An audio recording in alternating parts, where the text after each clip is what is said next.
Welcome to Warcraft Reloaded, a podcast brought to you by Mash Those Buttons, covering World of Warcraft Classic, TBC Classic, and its community.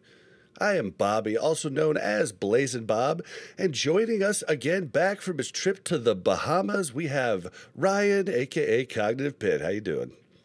I'm doing great. Not the Bahamas, but yeah, nice little mountain trip. I was saying before the podcast, I didn't play video games for 7 days, which I legitimately might have been 10 plus years since I've had just a week where I didn't play anything.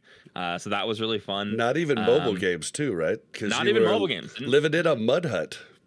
I was like Horde, living in a mud hut. I went to play Horde for a week, just real life Horde, and figure it out. Yeah, it was really good.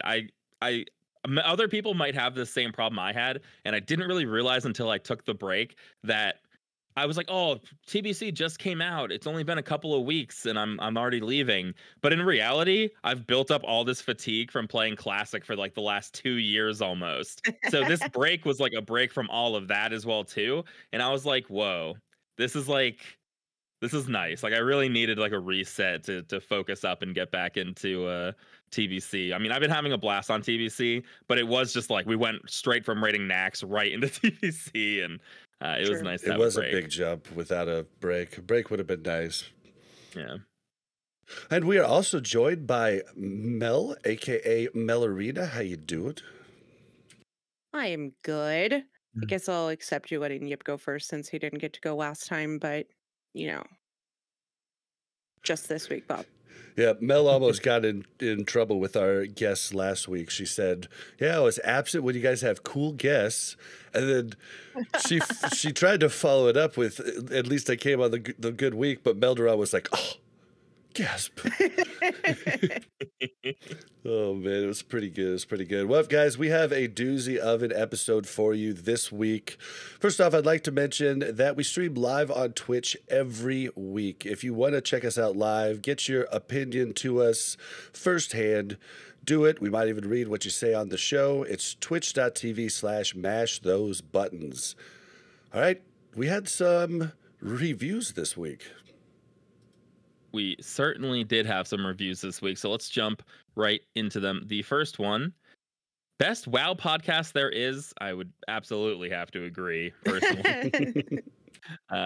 Hey, longtime listener, first-time reviewer. This is, without a doubt, the best podcast experience for WoW Classic players through and through. Bob, Mel, and Cog Pit. You can call me Pit. I'm going to say officially, you can call me Yip, Pit, or Ryan, and I'll be happy. Cogpit's fine too, but just to make it easier for everybody, all right, let's keep it to 3 names. Rye Yippit. Yeah, when I play FPSs, which is where Cognitive Pit comes from, it's always Pit. You got to do like the most succinct for call outs, but Pitt does an excellent job of being informing, entertaining to a wide variety of players, both sweaty and casual. As someone who considers myself a sweaty player, I look forward to hearing from the crew every week about their extravaganzas in game, and I've even gotten tons of helpful information from them and their amazing guests that I've been able to apply to my own gameplay. It's funny that sometimes Bob will drone on about the episodes going on too long, when I'm thinking just the opposite. I could listen to them talk forever and sometimes miss a week of listening here or there, and will binge catch up on 2 or 3 episodes at a time. Major appreciation for everything the 3 of you do for the Alliance. Bodington from Benediction, or Boddington from Benediction. Thank you so much. There will be more for the Alliances in this episode. I'm saving the best for later. The next one, best way to pregame. I'm a BM hunter named JJ Kervik, level 25. These days, I only get 1, maybe 2 days a week to play, and those are when I have a day off. So your show has become my unofficial pregame show to listen to on my last day of work for the week before logging in.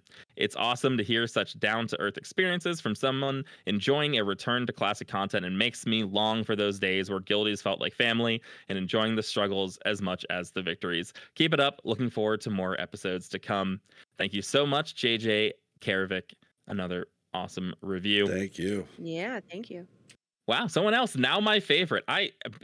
If Bob isn't writing these, I really appreciate you guys are so nice, so nice to us. I Now don't my think favorite. Bob is this nice. Let's be Yeah, real. but it's like it would be too obvious, right? It'd be too hard for him to do Oh this. my gosh. Now my favorite. I can't wait, or I can't play WoW while commuting or mowing the lawn, but I can play this podcast, and it's absolutely the next best thing.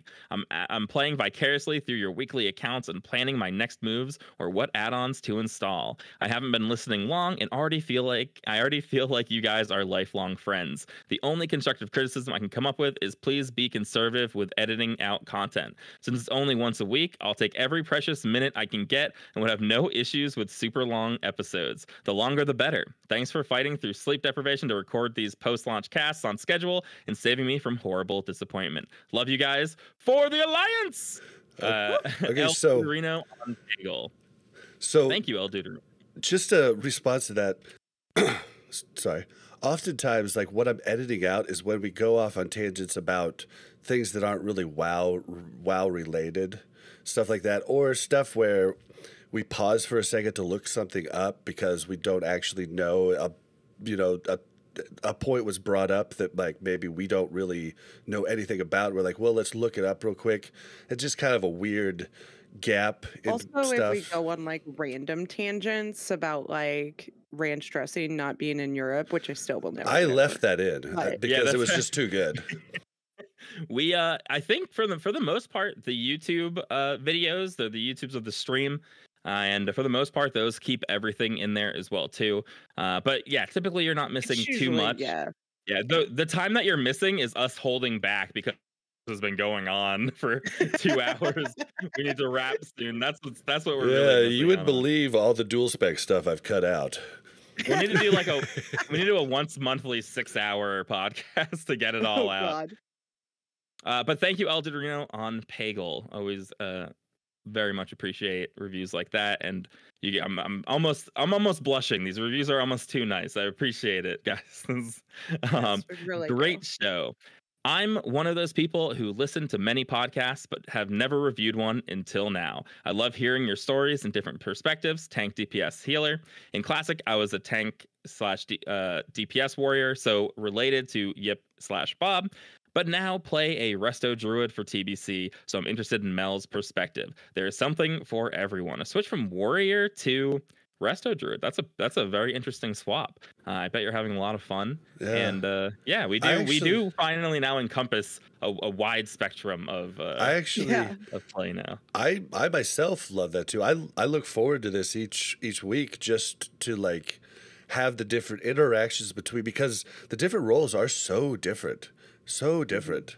So it is really cool. And the biases are so different also. Having the different views is so important. The only thing, I think we really are missing a Horde perspective on the show, but we bring enough Horde guests on that I think it kind of evens it out some. You know what I mean? It's hard to find Alliance guests, is basically what we're saying. I think Willie was Willie our only. No, Willie and someone else. We had someone else that was an Alliance. Yeah, we've had a couple. We absolutely did. We've had a couple now, but the next Ale has an review. Alliance character on White Mane. It's true. True. Next review is on Warcraft radio reviews, right? Yes. So you can review there too, not just on iTunes or Apple Podcasts. Hey guys, love the podcast. Very easy to follow along with your conversations, and you kind of get all different perspectives with the hosts' different roles in game. Episode length is really good, and it never gets dull listening to you. Always look forward to a new episode. Keep up the good work. Shout out to on Earthshaker EU and the shit druid Radagats. I hope that's your friend, and I'm not calling out like someone you actually hate. I think it's someone, because I had to read that a couple times. I think it's someone that he yelled at in a dungeon and is saying he's sorry on the podcast. I didn't even get to the next line. You're right. Sorry for shouting at you in Shattered Halls the other day. I love you /Novad for the Alliance. And then there's an emoji that makes it sound like, I hope you're serious. I hope that the laughing emoji after. I hope that isn't For the Alliance also has the sarcastic like capital, the camel case. So I'm suspicious of this For the Alliance, but we'll let it slide. And the last podcast for the day, the last review for the day. We're done. We're back from vacation, guys. It's taking a second. Dope pod, sup, new listener here. I've listened to the last 4 episodes. It was pretty cool. I listened to the episode about leveling to 70 right when I hit 70. Then I listened to the episode about Kara right after I did Kara. Then I listened to the PvP episode after I finally took time to do PvP. This was not intentional, but it was so cool. It's that sounds like fate. Maybe we're soul podcast. I know, that's awesome. Like at one point, I was doing Shadow Labs Heroic for the first time, and literally as I entered the dungeon, you guys talked about Shadow Labs. I look forward to. That's incredible. I look forward to new episodes. Although I played back in the day, I never did endgame stuff, but this time around, I'm very focused. So I feel a bit like a noob at times. Like I don't know what parsecs is. I think you mean parses. It was mentioned a few times. Anyhow, I will always. I have always been a Horde Warlock, and so I love the deep dives on Lock. Keep it up, Wolf Aussie from Jersey City. P.S. It took me a while to review this on Apple Podcasts because I've never reviewed a pod before, and I couldn't find where to do it on the app, but I found it. Well, I appreciate you finding it, Wolf Aussie, and yeah. So parses. So it literally just means we're looking at your DPS and then Warcraft logs, where we get all this information from and where we post our own logs to see how we do. It compares you against a broad range of people who are uploading, so you can see what percentile you're in. Am I in the 90th percentile of DPS, the 99th percentile of DPS? Am I the number 1 DPS here? 52 percentile of healing, you know, 52, yeah, whatever. You know, whatever it might be. So when we say parses, we just really mean it's kind of weird as a noun. It doesn't really fit right. We really just mean how much DPS we do, and or how well you actually parse. And then everyone just turned it into a noun. So it is a little bit weird. And then don't feel bad because I didn't know what people were talking about for at least the first like 4 or 5 weeks of Molten Core, and I was like, is that damage meters, my add-on, or what's going on here? But yeah, it's can't Google it. Yeah, either. it's just how you rank up at your percentile. And speaking of that, I got another 99 parse in Kara. Sorry, wow. I don't know. It just came out. I mean, we actually, not just you, our guild has been performing really, really well. It's been honestly, the lack of needing like 10 different consumes and world buffs, I think, is letting a lot of players shine. And I've been super stoked on our guild, but we'll talk more about that as we talk in raid progress as well, too. I just want to say this guy must be our soulmate, though, because he has really been on every journey with us. So to be honest, I would think you've really killed it. If I were Wolf Aussie, I would certainly think that we made this podcast just to follow him and read about his adventures. Like we're like live narrating his adventure. Then I went to do this quest, and he's like, "I'm doing this quest." Hopefully he's not like the Truman Show. It's like the Truman Show. We're like the Truman Show, and he's Truman. Yeah. Nothing. Yeah. I can definitely see that. All right. I am. As we move on, I'm Ale gaming on the stream, so I got distracted for a moment, trying to figure out my identity. Welcome back, Ale. But thank you, everyone. Those are such really nice reviews, guys. I really appreciate it. It really makes it worth us doing this, right? Like when we know like other people appreciate it. I mean, we'd probably do it anyways. We might just not record it. But yeah, I mean, it's nice. It's nice that people give great feedback. I mean, we just come here talk about WoW, like we like if we were in a Discord. I mean, we literally are in a Discord call. So honestly, I almost asked everybody last night that was in the call after raid if I could record, because it would have been a really good conversation to have as like an extra thing. But I didn't want to ask everybody to do that, and I wanted to get back to leveling. So fair. And this is me also. The TBC Blizzard sponsored arena tourney sign up. You can find the link in the show notes or on the news section of the World of Warcraft site. Of course, the signups end on July 9th. So you have a little bit of time. It's 3v3. Get your team together. Go sign up. Not for the cash prize. Cash prize, cool, whatever. $30,000 cash prize split up, and that's cool. But you get a title. If you do well, you can get yourself a title. You get the Vanquisher title. Gold. Top 10% players get the Vanquisher title. It may, based on our interview, may or may not be the only time you could possibly get this title. So it's worth signing up and really testing your mettle against other people in this tournament. And just the more people that sign up and the more people that watch and get invested of it, the more chance we have of more of this. So do your part, and even if you don't sign up, definitely write the date down, put it on your calendar, and try and tune in. Even if you can't watch it, just turn it on your computer, do your part to help us have more of this, because I want more of this so bad, and I think a lot of other people do too. It was not that long ago that we were on here. I think it was AQ. I could be wrong. It might have been BWL. When it came out, they didn't even put a picture of it on the launcher. And I remember talking about that and being like, wow, they don't care about us at all. Now is our chance to show that we appreciate them actually putting resources and time and focus into Classic. They're legitimizing the game that we all love. So no matter what you think, and no matter how much we complain, or if there's something we don't like, we should support the game we all like playing. So sign up, and if you're not going to sign up, you should watch it because it's awesome that they're putting it on. Definitely. All right, guys. Well, what have you been doing lately in WoW? Have you done anything yet because you were on vacation? Well, funny enough, is right before vacation, I was constantly running dungeons to get Blunder his Beast Lord set, and they just weren't dropping. We did so much Steam Vaults, tons of Shattered Halls, just nothing was dropping. Got it all as soon as I went away. I was the bad luck. I was about to say, I'm pretty sure he has it now because he was rocking the damage last night. Yeah. So that everyone cheered when I left. No, but I came back. What did I do? I mean, I really raid stuff. I'm finally making money. I've been broke this whole time. Going away, I left with such little gold that I was like, man, I really wish I was playing WoW all week to make some gold up. But now I've got a little secret money making methods, and my gold stack is growing, even though I have to keep gemming and enchanting all the gear I keep getting. But you still have your toddler mount? Oh, of course. I can't even. My mind is not even close to thinking about my fast mount yet.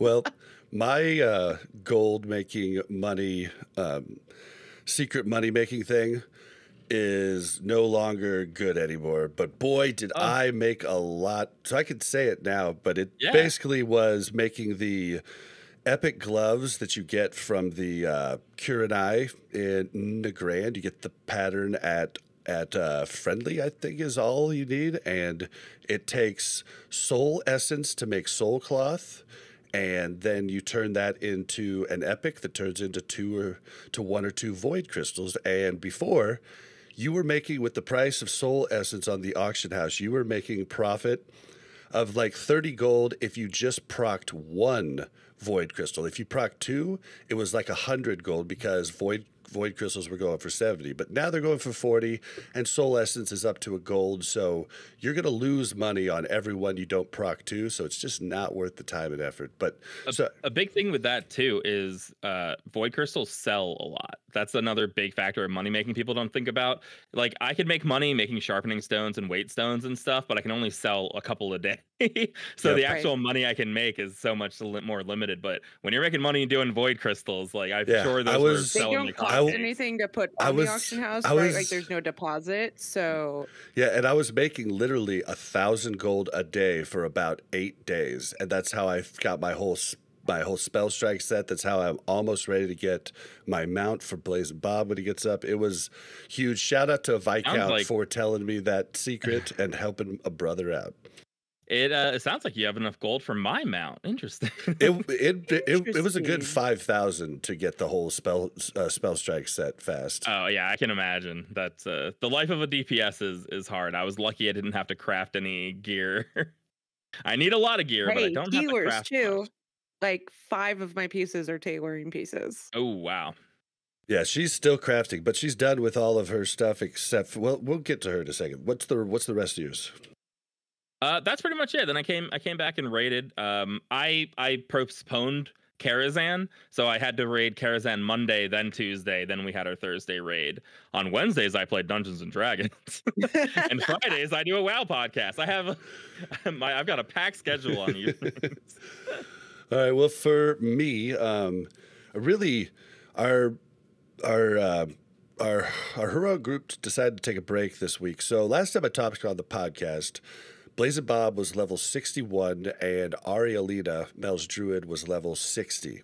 Well, over the weekend and then all through this week, we have been leveling. When Mel can't level, I'm leveling, and she's playing at her computer on follow when I tell her to get the quest. So basically, she's like AFK on follow, but like she is playing her own computer. Just want to make that clear to everybody. But yeah, we've been leveling. I'm level 69 now. She's level 68. We are almost 70. It's been a mad rush. I've stayed up way too late this week, but I'm having a blast playing the warrior. And then, yeah, that's basically it for me. Like, Mel? Yeah, I'm trying to figure out the druid still. And I think it's fun. I mean, I played a druid in Classic before, vanilla, and then I switched to priest in TBC. But I played a druid in vanilla, and we were basically just like innervate bots. For the priest. And yeah. And now I get to innervate myself. And it's amazing when you're questing how frequently innervate is up. I'm like, why did I drink? Like, this thing is up all the time. And then we did one of our first dungeons last week, I think. And I like totally forgot to switch to tree form for the first like fourth of the dungeon. Because I'm not going to switch to tree form during questing, right? Like, that's just boring. And Bob always gets mad at me because I like to damage things and then I get aggro on them and then he doesn't get any rage, so he can't do any damage. And he yells at me because he's like, we're killing these so much slower because you pulled aggro. And I was like, but I have fun. It wasn't a problem when I was deep prot spec and dual wielding with the Nax weapons that were like way higher level than us. But at 65, when I switched over to PV, not DPS arms, but PvP arms, it's hard to get, if you're not getting hit, like it's hard to get anything back from her when she's like doing her super aggro moon fires at him, and she's not Moonkin spec, so she's got just tons of aggro, and it's hard to get it back, and then I'm just there like a wet noodle swinging every 3.5 seconds. Welcome to the world of tanking. I feel I understand that very well. You guys, I'm questing. I want to have fun. I want to kill things, okay? Because when I go into dungeons, I don't get to kill things anymore. So I told you, just wait till they're Half-Life and you're good, No, let me Moonfire. Let me Starfire. She loves her little cute AoE that does 200 DPS. He goes, I'm going to AoE, okay, babe? Because, okay, I had this AoE and I didn't realize I had the AoE. And then we quested with Herb and he was like, Mel, use your AoE. And I was like, I don't have that yet. And he's like, yeah, you do. And I was like, oh, is it? Oh. And I was like, is it this one? And it like healed everybody. I was like, I have an AoE heal? And then oh, no. Oh, no. You guys, I've just been questing one-on-one. Like, me and Bob questing. Like, why would I know we had an AoE heal? I've never needed to use it. Oh, but you're also very good. You're also close to crafting all of your BIS Taylor gear. You're real close, right? Yeah, and then I looked up BIS Resto healer gear, and I looked at pre-BIS, and it said I needed all the tailoring gear too, and I was like, no. And then I was like, okay, I can just wait. Well, then you also realize that with us doing predominantly PvP, you're gonna more want leather items than the BIS cloth items for PvP. Right. Yeah, but Mel Arena, I've gotten most of my pieces. I made my robe. I'm pretty close to making my pants or my head, one or the other, and then I have to save up for the rest of them, or for the other one. But I'm making primal mites on my druid because I have alchemy on my druid. I've been herbing on my druid, which is super fun, except for I wish I had flight form. I also want to Ryan, know, you gotta hear this. when do I get epic flight form? It doesn't. What? Sorry. What? Hold on. You gotta hear this first. So you know about like one or the other of us is always a gatherer. We're 2 gatherers. So now we're all like questing, and we're like squirrel. We'll literally let the other person die. Especially me with like a freaking mind. Like I see like a rich adamantite mind. I'm like, sorry, babe. I'm out, dude. Yeah, sorry. I'm there with like, he's like, go ahead and pull. And he's like, oh, there's a mine. Sorry. And I'm like, oh, great. Squirrel. I've got these 5 mobs that I just pulled over here with fairy fire, which is really helpful when I'm casting on them. Someone with flying is gonna steal it. You got to get it right away. You have to get it fast. Like it's different than Mel herbs. Dies. True. But okay, so people you know? bomb dive my herbs all the time. Your question about do you know when epic flying for druids comes out? Is it next phase or the phase after? I thought it was geez. I don't know. I don't have an answer. Yeah, we're not I think we've covered it. Either that or they haven't said. I don't think they've actually said. I mean, it wasn't out originally, so I'd assume when it originally came out, whatever patch that was, because I don't think it was out on release. It wasn't out of release. I feel like it came out with the first content patch, which won't be the next phase, because the next phase in Classic was already phase. in. Yeah. This next phase is like a gated fake phase, so that's definitely something we should know. All right, well, we'll get back to you. I should probably know it because I'm the druid, but whatever. Well, it's overpowered that you get it to begin with, so yeah, she gets it. You get the normal. The normal flying at 68 is just sort of you crazy. hit 68 last night. You get to go train regular flight right after the podcast. I just got excited for you. I just got to. And this is gonna suck for me. She's gonna be quested, and she's gonna fly up everywhere. Go meet you there, Bob. Oh no! So excited. Yeah, it was introduced in 2.1 with Black Temple, is what the WoW Wiki archive is saying. So it could be next. Okay. What's gonna happen is I'm gonna save up for my epic flying mount, and then I'm gonna get epic flight form like the next week. And I'm going to be really sad about it. Yep. You just wait. Just go slow. I mean, honestly... Listen, I don't like being on a toddler mount. Honestly, waiting might not be a bad idea. It just depends. If it was next... No. If it was next phase, I'd say. But if it's the phase after, I'd say no way. Let me just say that it's like a little embarrassing. But other than that, I've not... like the benefit is not 5,000 gold for an alt. But see, she doesn't even have to. But she doesn't even have to run around on a slow mount. She can just run around in druid flight form, and then people. It is. I will say though, it's got to be embarrassing because I'm here leveling, and like anytime a level 70 horde that's on a freaking toddler mount tries to attack me, I'm like, this scrub's got a toddler mount. Come on, dude. Like, and then you see him flying, and they're just barely going, and you're passing them on your ground mount, and you're just like cracking up. I think it's the opposite. I think people who have it are noobs themselves because they didn't invest their gold wisely. Oh my gosh! You've saved yourself 15 minutes for 5,000 gold across this expansion so far. That's how I feel about it. I had professions to level up. I've got professions on. Something I did. I leveled professions on my my mage, and I leveled my mage a little bit. So I got tailoring up so I can start doing the cooldowns for that, and I've got alchemy up. But I'm not really doing much with alchemy quite yet because I wasn't. You have to be 68 to go specialized for alchemy, and that's that's kind of a whole thing that I don't know if I want to do with my mage right now. But you can still make everything. I had 375 at level 61. Yeah, but if like I don't want to make myself potions, if I could have a guild person make them and they could proc for me, So it just Yeah, level doesn't right now. It 68's doesn't make sense. the proc. But speaking of professions, I guess Blazing Bob is 360 blacksmithing and 375 mining. I'm gonna wait.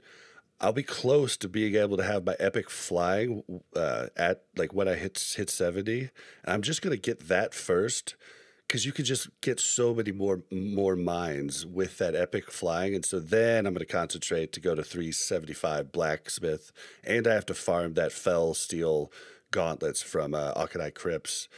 First 4 mobs drop it. So like I made my easy. leveling group go to Crypts. I think I think I got on the first Crypts we did. Nice. But I was like, listen, we have to do so much Sethic halls. Let's just throw in a couple Crypts. It'll be a nice break. And then I got it early. But the Scryer one isn't too bad either. The Scryer leveling, it takes enchanting mats mainly. Yeah. And that's not too bad to 375 either. Yeah, that's my backup. But just a quick tip for any of the smiths out here that want that: there are 6 of the mobs that drop the fell steel gauntlets. 4 of the 6 are in the first 2 rooms. So if you can get a couple friends to help you, you could just do the first two rooms, reset, then do it again, and probably get it pretty fast. Or do what I did in actual TBC and solo the one monk by itself. You can get to one. Yeah, you can get to one monk by itself, and the drop rate isn't that bad, I don't think. So like it would probably only take you like a couple of hours of resets, which is, you know, a reset only takes you a couple of minutes. You run up and kill a solo monk, run out and reset. So it's definitely doable. Like I said, I got it on my first one. I do remember it taking a very long time when I was a child doing it, but who knows? Who knows what time, you know, my frame of reference, of how much time, it might have just been like a day's worth. That's fair. Yeah. Wowhead says it's a 3%, but it's 3%, but that includes non-blacksmith drop rates. True. So yeah, so it's actually much higher, I think. Sorry, Mel, you're saying? No, I just have a question. What do you guys think is better to go alchemy? Because on top of getting flying form at 68, I also now get to pick my alchemy. And what do you think is better, elixir or potion or flask? For making money? Honestly, so personally, I think transmute is really cool, but it seems like in TBC it might not be worth it. It doesn't proc that often. It's cool when it procs, like, oh, we get an extra primal might, but I think that potion is technically the best because you can make so many more of them at low cost and proc extras that the actual like percentage time that you get extra money, I think that you can make a lot of money doing that. I feel like elixirs though. Elixirs are good too, I'm sure. Elixirs is what I need, so those are the ones I'm probably gonna make the most. Like I'll make mana pots, but I also feel like people use more elixirs than they do. I do feel like flasks. Yeah, but I feel like flasks are going down and down. And I remember, okay, it wasn't in TBC, but I know for sure in Wrath nobody used elixirs. Everybody came to raid flask every time, but that was also progression. I feel like flasks are going to be the ones that at the end of the day, when we're in later phases, everybody's just going to use a flask over the 2 elixirs. But I could be wrong. Some classes actually do better with 2 elixirs rather than their chosen flask. But I still think flasks are going to win out. I don't think there's a great healer flask. I don't know if there's or not. Kim's in chat. Maybe Kim can tell us. Yeah, I mean, for me, I'm talking more about the actual potions that you eat a lot of, like on every fight. There's potions that you use. Like you said, mana. There's mana potions, health potions, Iron Shield potions are the big ones for tanks. 2,500 armor, and I just chug them on hard boss fights. So getting the proc on that for me would be really good. I need to I've got potions of I don't know, they give me like 120 spell power, and I keep bringing them and I keep forgetting to use them in fights because I'm doing everything else and I just need to remember to get that in my rotation. Do you have an on-use trinket? Finding that good call. That's what I used to do in Wrath. Good call. Thank you so much. Thank you so much. Perfect. Yeah, the lazy man's cooldowns. Just have them all. Yeah, I don't know down why I to did one not button. think about that. Nice, yes. Yeah. Okay. Wait, what are you binding to your trinket? Any potions. Yeah, like it would either be haste or the spell power one. Currently, I'm using Yeah. the spell power one just because haste costs like, I think it's still at like 15 gold a piece, so it's just like, Yeah, so for at least for, I mean, I could be wrong for TBC because again, I haven't done a lot of endgame rating in TBC, but for most WoW expansions, you want your cooldowns to line up because if you're doing X percentage more crit and you're getting more spell power, having those at the same time means you'll do even more damage. So having that stuff bound together is typically not a bad idea. So and then you don't forget, and it's nice. And I'm surprised you pump even without them. yeah, I just want to get them in there. I want to pump harder. Like I got a 95 on Mag last night. Did not do well on Gruul either fight. It was pretty horrible, but I did good on Mag, and I want to just keep improving. So that is such a good idea, and I can't believe I used to do it all the time in Wrath. I don't know why I didn't think about that, but thank you for reminding me. What about the Vargflocken raid progress? Let's hear about that. Talking about your parses, so it's a good time. So we got Nightbane down this week in 2 of our 3 groups. My group did not get Nightbane down, but as a guild progress, that is what we did, which is good. Maybe you guys have better insight. It was still in vacation mode. I mean, it just was very difficult. I don't know, without a mage, or like a paladin who like tank, or I don't know. It just didn't seem like something we could do because the healers were just getting one shot in the skeleton phase. So I don't know how to fix that. We were looking at a strategy where paladins can take like highest threat and they get hit by the smoking barrage, because it's physical damage. But the priest was just pulling threat and then dying immediately every time. So I'm not really sure what to do about that, other than mitigate damage from everybody else, which having a mage would do. The problem was we were all taking a lot of damage because we didn't have enough CC on the skeletons. So everyone's taking this massive immolation damage. So the priest is AoE healing. So you're saying when they go, we also had 3 healers. But you're saying when he goes up in the air and the skeletons, 3 healers would have made. We would have done it with 3 healers. Yeah, we had 2 healers. Yeah, it was just rough, and we didn't want to try that. The gear isn't good enough that we didn't put the full raid time in.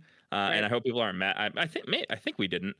We didn't the week before either. But spending like an extra hour 20 minutes to kill one boss when the whole raid took like an hour 45 minutes just doesn't really feel super good for people. But we'll try to get it down next week.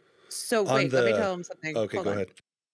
So we technically almost did it with 2 healers because the first time Nightbane came down, he annihilated Kim. Yeah, Corpse is like, all right, all casters, everybody move back, everybody but Kim. And I think Fabulous moved back, and then boom, comes down, just takes them both out. Nice. But yeah, okay, so on the skeleton phase, we would all stack. Then they put a frost trap on one side of us. The skeleton bone thing would land. We'd all run across the frost trap, and then that's what would initially get the separation of the group from the tank and the melee. And then, of course, Blizzard helped a ton and keep them there. Yeah, so the skeletons aren't our problem, but I'm getting some good info in the chat. It's the smoking barrage that's the problem. Apparently, just spamming shout will get the smoking barrage on me. So I cannot wait to try that. That will make things a million times easier because we had a problem where smoking barrage was hitting Cade for his entire health pool. He would be one shot sometimes by it, and we're like, well, what's like, what the heck? What can we do? So we were trying the strat where we'd have a warlock life tap all the way down. Stoop would put on Righteous Fury and then heal to try to gain threat. But even then, still the priest would pull eventually and die. So that is really good to know. So apparently spamming shout works. So I'm going to try that out next week, and hopefully we'll get Nightbane down. Yeah, that sounds cool. So that's Kara. I'm glad that we got Nightbane down in a few groups. I'm not too worried. The gear is fine. If you can do Nightbane, definitely worth doing. but it's like somewhere between Kara and 25-man level gear. It's like badge gear. So that's really cool. The 25-mans are so simple and smooth now at this point. Mechtherodon's the only one that's still phase 1. Mechtherodon is pretty much like the hardest content I think that's out there right now, and it's not super hard, but it does have like a little bit of personal responsibility. You got to use like your own CC if you're getting beat down by infernals. You got to get some kicks off. We had very few kicks last night when we were doing it, and it still seemed to go just fine. We also do a lot of damage, which I think is a big biggest factor part, in that. I think, yeah. The biggest, if you get through it quickly, right? Because it's just gonna drain your healer's mana. It's just gonna, you know, it's make everything just so hard. RNG with where the bombs land too. The faster you can knock them out, the faster the bombs are gone, and not a problem. Yeah. Yeah, I mean that's really what it comes down to, is killing those. Well, not killing those, infernals. Infernals.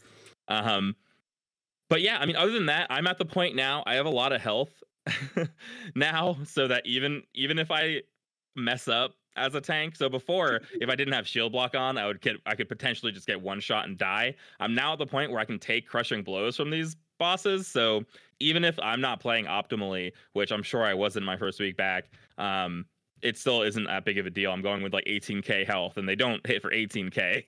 But when I had like 14k health, things were a little scary or full buff. So yeah, so everything went really, really smooth there. We did have one wipe that really came down to like we had a weird misdirect problem, which when you have a bunch of hunters, I think it's bound to happen once or twice eventually. Getting some wires crossed and mobs went to the wrong place. And we still almost did it despite that. So the 25-mans are really good. I wanted to talk about for a moment that it's kind of lonely right now in raid. We went from having 40 people hanging out for almost 6 hours a week for a long time. We eventually cut down to one night, and we're doing 3-hour knacks, but we're all kind of burnt out at that point anyway.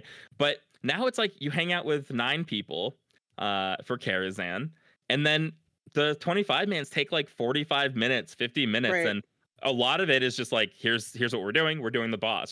There's no chit chat time. There's not a lot of time for people to sort of like talk, and there's not a lot of loot going out. So it doesn't really feel that good either. Yeah. There's like 1 tier piece per boss, which I think is kind of crazy. I think 2 should be dropping weird. At least. Please. Yeah. Like, can we have like a hashtag some good changes? Cause it is nuts. You go to Karazhan and there's so many loot opportunities, and then you go to 25-man. You're like, well, this sucks. Yeah, but it's just been weird. Like, there's people in the guild who I haven't talked to as much as I would have if we were in these 40-mans, and it's kind of lonely. Not like lonely, like, oh, it's lonely, but it's like, hey, oh, you're in my Kara group this week. Like, I finally got to run a Kara with Elizabeth. I think it was the first time we ran. Maybe we ran one time before, but it's like, oh, hey, like, we haven't we like haven't talked. We haven't done heroics. You can only do one heroic.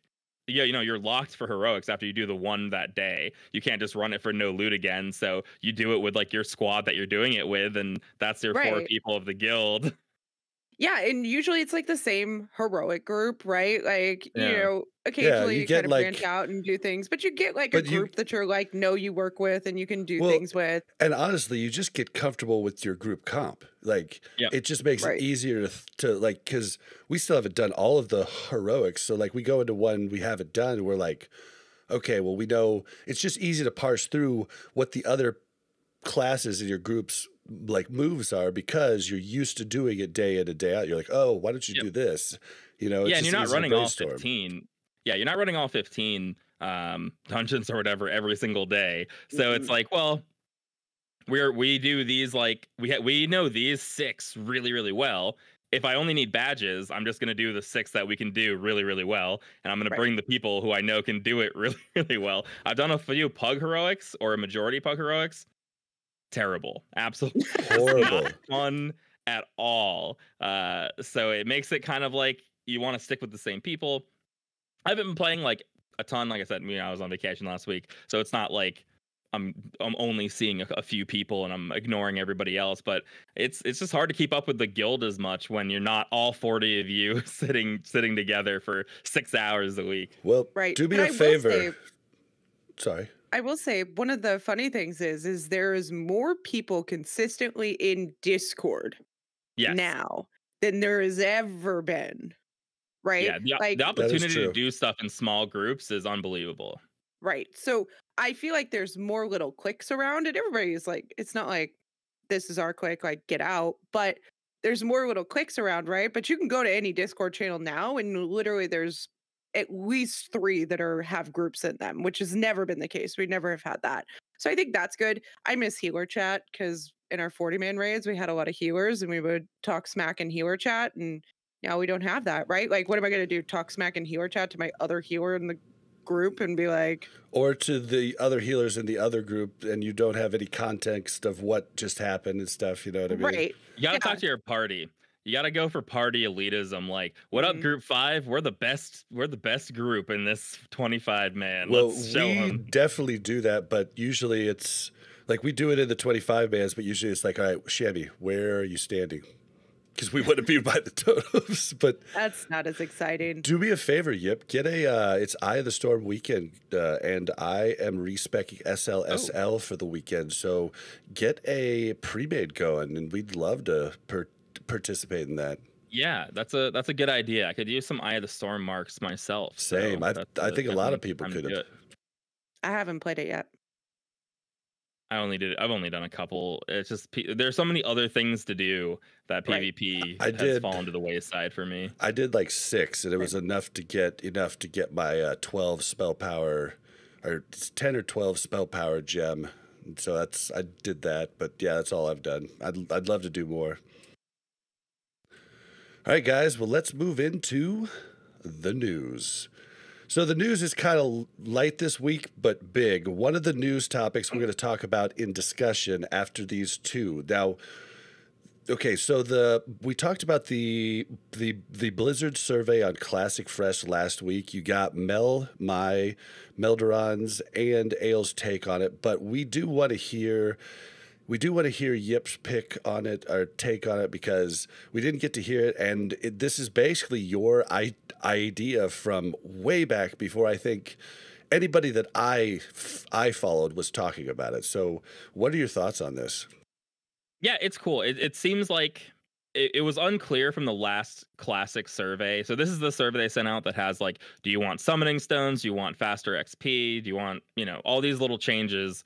And then most importantly, asking about the length of a Classic Fresh restart. So the last time they talked about Classic Plus, quote unquote, they did have something about adding new additional content in, but it seems like now they're focused more on like the season stuff that I had kind of suggested.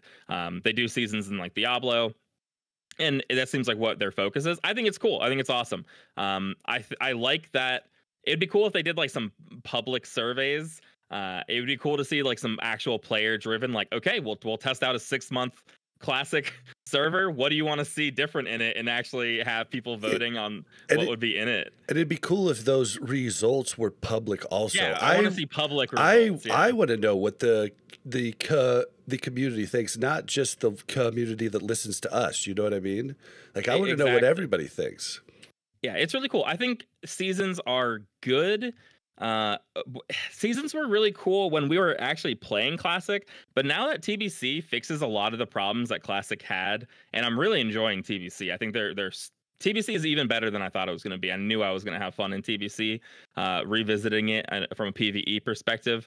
It sort of feels like you start doing this with Classic. That's cool, but I kind of want to see some stuff with TBC as well. And that gets really hectic for splitting the player base, and like how many seasons are going on and when are they going on. And I think that's going to be a big hurdle for them. But I totally love the questions that they're asking. I think that they're right on point, asking for stuff like barbershops and summoning stones and stuff like that. These are all like quality of life changes that after we played through a year and a half of Classic Vanilla, why not have some of these changes, especially if it's going to be season based, where maybe it will only last a year and they can reset it and do something else. But yeah, I mean, I think it's awesome. I think it's good that they're moving towards season overall. Classic Plus is kind of weird when we're still going through the first progress of TBC and then hopefully Wrath after that. We don't really need Classic Plus until we finish that. the whole I thing. I know. So yeah, I mean, I think it's cool. I didn't listen to last week's podcast yet, so I don't know what everyone else's take was. But I assume no one was super negative about it. Was anyone like negative on any of this stuff? We were kind of the same way. Like, I'm not really that interested in it at the moment, but this definitely targets the private server people, and hopefully they get something that they want. I mean, the biggest thing that we were excited for was the barbershop. I mean, wasn't that what you were? No, I did mention the barbershop in there. When I was reading it, I said, barbershop? And then I went on to the other things, and then Meldra was like, yeah, how is all these crazy changes that are gameplay and like fundamental changes, and then it's barbershop? Yeah, that's one that feels more classic plot. Like, it's like a weird quality of life one thrown in with all the major changes. But it is something that if they came out with a barbershop in phase 1 of Classic, the whole community would have been like, die, Blizzard, you're the worst. You don't know what we want at all. But toward the end of Classic, when everyone stopped the whole like no changes attitude, it's sort of like, I mean, why can't there be a barbershop? Yeah, it doesn't bother me at all. Yeah, but it's so funny how the attitudes of the community have evolved over vanilla. Yeah, I think I don't know that anything has this problem now. I don't know. It did in other games. I can't remember in vanilla if there were any clipping problems with helmets and hair, but I don't think there ever was. There was major problem in other games. That would be something that I would be like, well, you have to like have barbershops so people could just fix their helmet in their hair. But I don't think that was ever a problem in World of Warcraft. Oh, it's a huge problem in World of Warcraft if you're playing like Tauren or like. Really? I think Night Elves sometimes have a lot of clipping problems. Yeah, there's definitely some of the like the more monstrous, I don't want to say monstrous, but more weirdly proportioned races end up, I think, having some problems. But not yeah, I mean, weird, I don't think there's anything not weird, yeah, just different.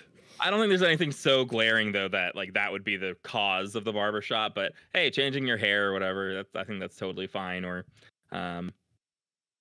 changing your character around. I mean, I made my character Yip to perfection, so I don't need to change anything. Sweet.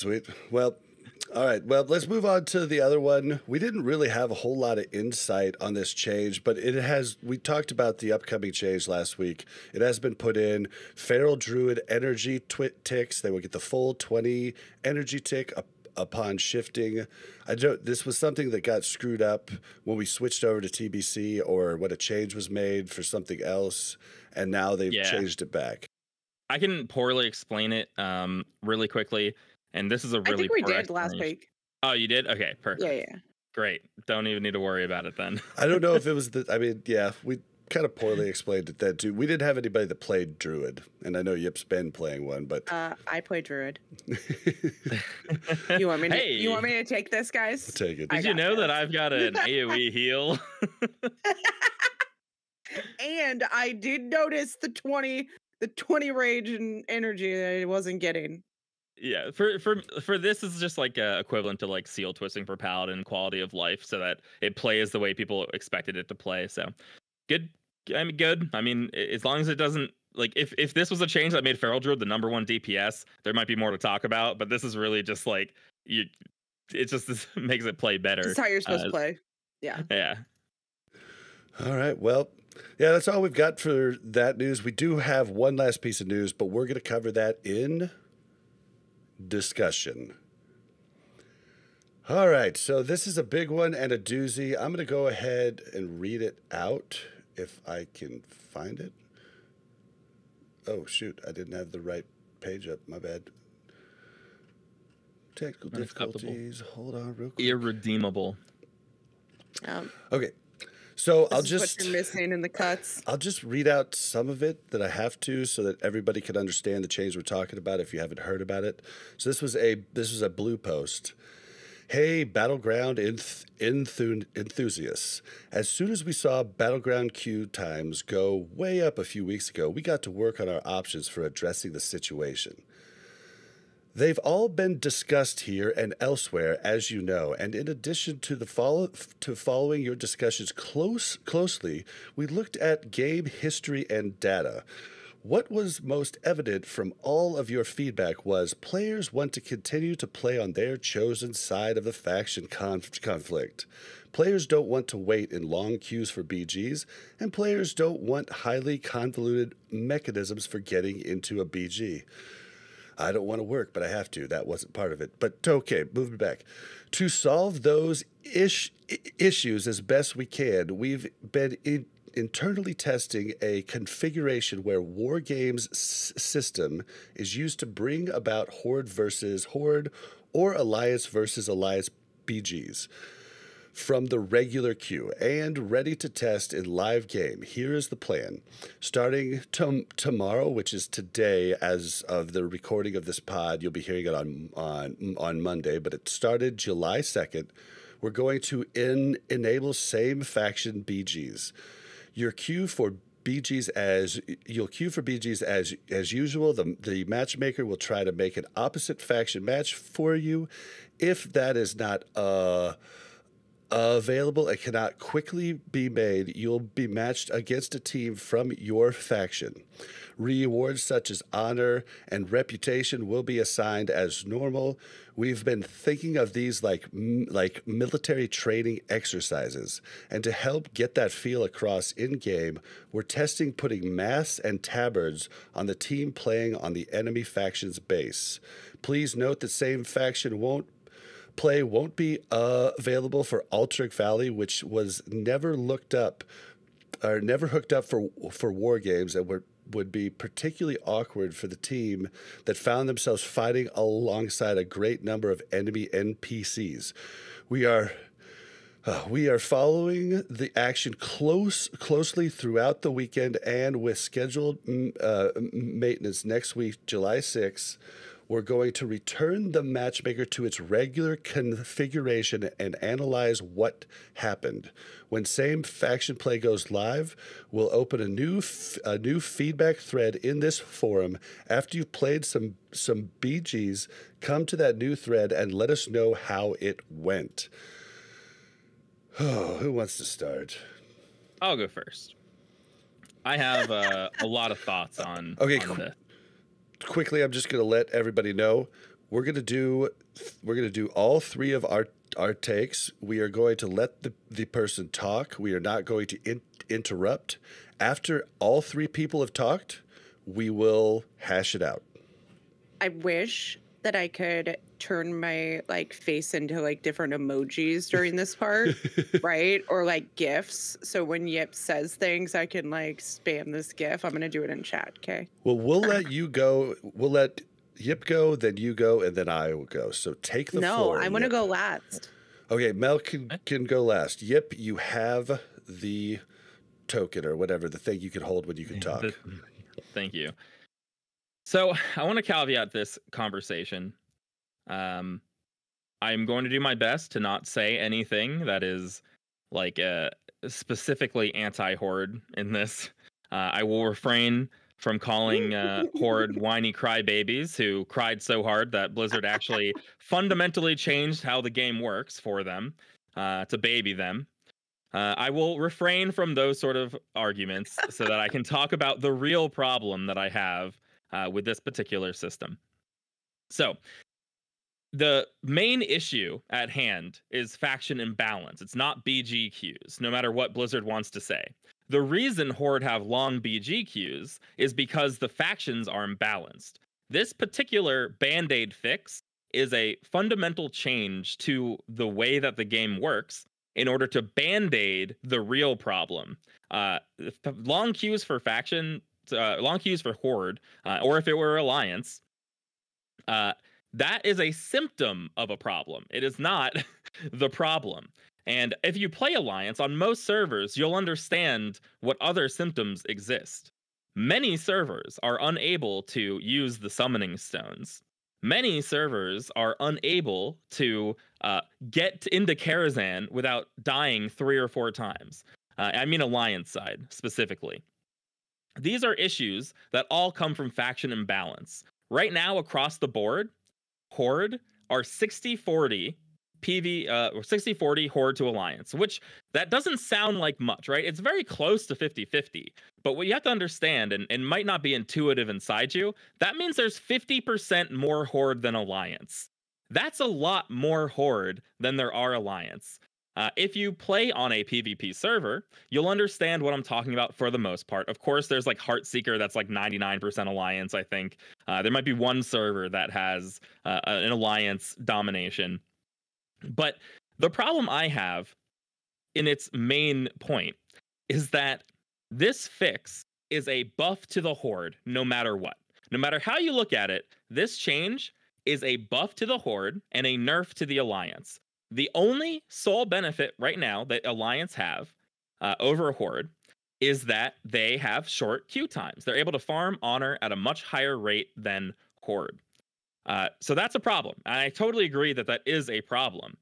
The problem is we are going to the code red answer. We're not using any incentives to get Alliance to play more PvP. We're not looking at maybe changing the way honor works so that Horde can actually get their gear at a little more even pace than Alliance. Like, they should still get it slower, but at the end of the day, if you're on the bigger faction, you have this consequence for that. So that's the main problem. So no matter how minimal the effect, this is going to change faction and balance to a huge amount. And I see people in chat already talking about it. I don't care about racials. Racials will not change anything.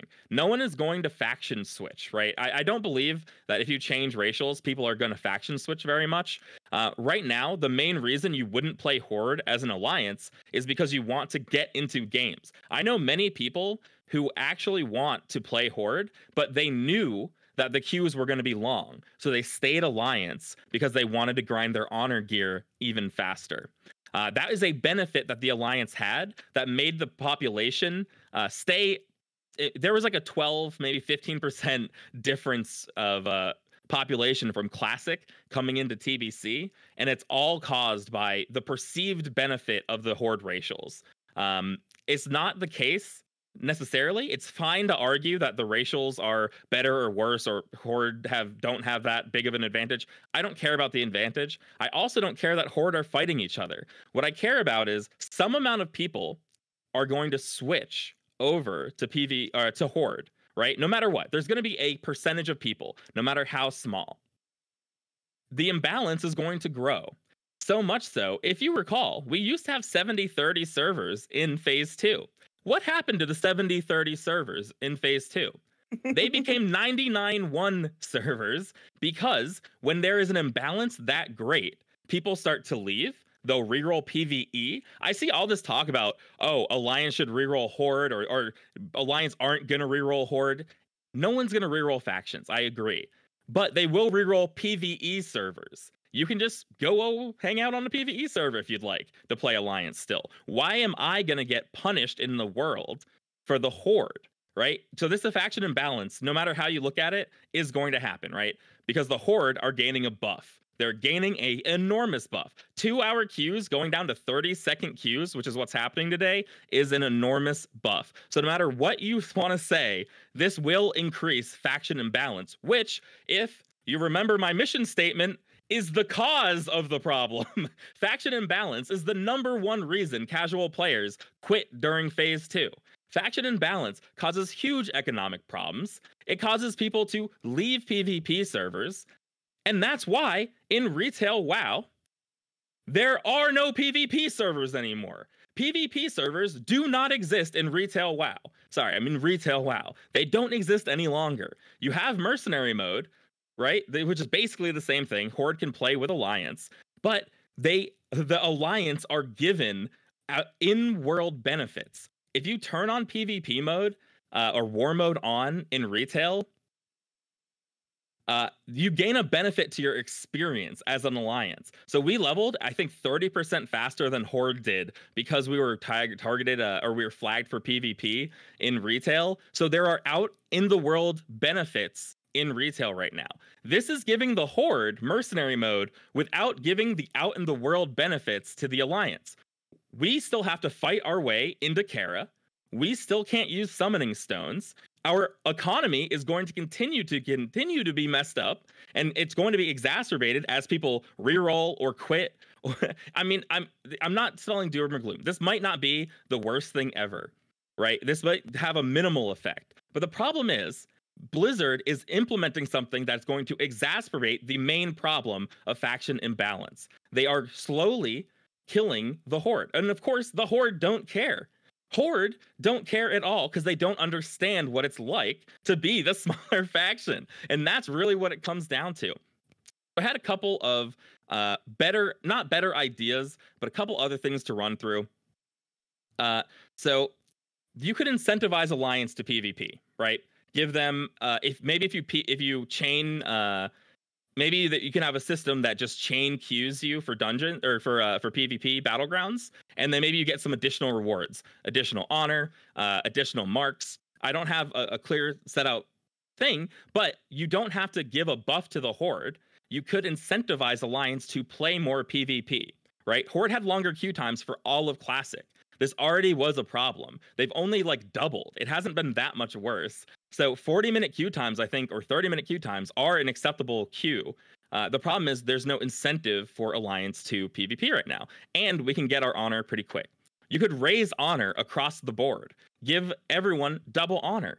So now, yeah, you can't PvP as much, but as a Horde, you can still only PvP once every 2 hours. But this way, you're not saying, hey, Alliance, we're getting rid of the only benefit you have. The only reason to play Alliance is for PvP purposes, is for the faster queues. You are removing that without giving anything back. So you're exclusively hurting the smaller faction. You could implement this system. I heard a lot of people when I was talking to other content creators saying that it's not just about honor, it's about being able to play the game. You want to log in, do some BGs for fun, and have a good time. I totally agree. So for these war games that they're setting up right now, where it's Horde versus Horde, give no honor. How about it's a fun mode just for fun? And if you want to earn honor, you can do it in a real battleground. Why, if you just want to have fun, why do you need to play Horde versus Horde? Or why do you need to play Horde versus Alliance? You don't. Why do you need honor if you want to play for fun? You can just do this mode, increase honor across the board, or give a honor benefit, a bonus honor benefit for the longer you're queued. If you're queued for an hour, you get 2 times bonus honor when you get into the dungeon. If you're queued for an hour and a half, you get 2.5 times bonus honor. I don't care. My point is these ideas aren't perfect, but there are so many ideas you can have before moving to the most step that's going to hurt faction imbalance even more. And faction imbalance, other than queue times, other than 8-hour queue times in Classic, nothing has made more players leave the game than faction imbalance problems, specifically from Phase 2. So that's my big spiel. I am very against this. Not because I have no problem with Horde fighting each other. I think it's really cute whether the Horde have masks on. I've seen like a Tauren with a gnome mask on. I have no problem with people wanting to play the game. Like, that isn't a problem at all to me. If people want to do Horde versus Horde so that they can have fun, 2-hour queues for Battlegrounds is unacceptable. But the fix isn't to say, oh, well, forget Alliance, we'll just Horde versus Horde. Why even have factions at all? What is this game? World of Warcraft? Why not just have World of HordeCraft? We are in the most drastic measures. That's it. But we jumped steps. We didn't try anything else. We jumped straight to Code Red. We nuked the Alliance. And again, this might have a minimal effect overall, but I don't think from a game design standpoint, if 60% of players play Horde, why do they need a buff? Why would you buff the faction that has the most? In other games, you know, like Overwatch, probably. Actually, I don't know for Overwatch. For League of Legends, they look at win percentages of things, of champions or heroes, and then they'll balance based on that.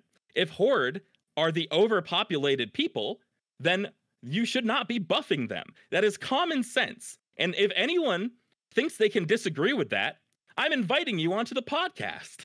If you are a Horde and you disagree with what I've said tonight, please come on. Please talk to me, because I don't think you can refute any of these points at all. I totally agree with you that 2-hour queues is pretty messed up. And I totally agree that, you know, you should be able to have fun in the game. But I don't agree that this is healthy for the game. It's going to kill Alliance. It's going to kill PvP servers. Imagine going to farm your Nether Drake on a 75% Horde server. Imagine doing your Shatari Skyguard dailies on a 75% Horde server. The Blizzard's going to try to tell you that because Horde queues are going to be shortened, less Horde are going to be out in the world. That is such nonsense. I can't even believe that they're going to try to use that against us. Alliance players, don't be fooled. There might be less Horde over these next 5 days because they're all queuing for Battlegrounds. Do not be fooled. They will be out in the world killing you, camping stones. World PvP is dead if this comes through. Everyone's leaving all over again. 99-1 servers are coming back, and Blizzard is endorsing it with a change that, by the way, Mercenary Mode came out in Legion. This came out so recently. Faction changes, literal faction changes came out before Mercenary Mode. So the change that they're going with is ridiculous. Okay. Well, you did hear it How here do you first. really feel though? Yeah. So we are going to open up next week's we feel this is a very important point to talk. We are going to open up next week's episode to whoever wants to talk about it that can come on live and talk about it. We will bring, you're going to need to message us at either WCRpodcast@gmail.com. Send us a DM on Twitter at WC Reloaded. Or get a hold of me on Discord if you're in any of the Discords that I am in. You can check out mash.gg/Discord. We'll give people a chance to talk. This is open to anybody, so let me know if you want to come in, because we definitely want to do this. We want to hear a lot of different takes, but I'm going to give you mine now. Okay, so Yip really hit on a lot of the things that I hit on as well. I don't understand these YouTubers that came on yesterday. I left angry comments on multiple ones. I was so mad because they're just like, Blizz is listening. Like, shut the... I was so angry, like it's making my blood boil right now. I got in fights with people in my dungeon groups that were giving me one of the weirdest rebuttals to when I tell people the main problem is faction in balance, because that is the main problem. Just like Yip said, it is not the problem, it is the symptom of a huge problem. And when people give me the comment, it worked in retail, so it'll work here, that is so bizarre to me. It pisses me off because it's a completely different game in almost every aspect. And to tell me that fixed it in retail is like saying, well, this fixed it in China, so it's definitely going to work in Great Britain. It's a completely different culture and thing, like completely different. So please stop using that argument. It is absurd.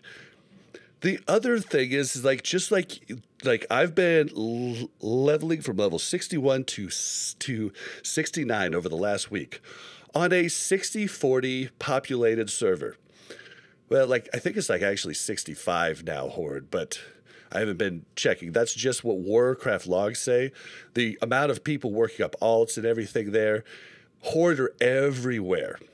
And as soon as you're by your freaking self, two or three of them are going to jump you. And it's just annoying that you can't have like a fair fight in the world. And it really sucks. Like if you show up, there's, even if the Horde don't attack you, you show up, there's one Horde doing a elite quest. They kill the mob. You're like, okay, you leave them be, you wait, then while you're waiting, another Horde group shows up. Well, that first group stays to make sure that other Horde group gets the freaking thing before you do. You're waiting even longer. It is absurd. Then to top it off, just getting into Karazhan the last 2 weeks has been a challenge. You die 2 or 3 times just trying to get in, and it's horrible. Like freaking world bosses. Is there going to be any chance to get world bosses? Ugh, I get so angry talking about this. I don't make a lot of sense, but I'm so glad Yip was able to give most of my thoughts in a very eloquent manner, and but like this goes across the board. It goes across everything. It's just I had another point. What was the other one?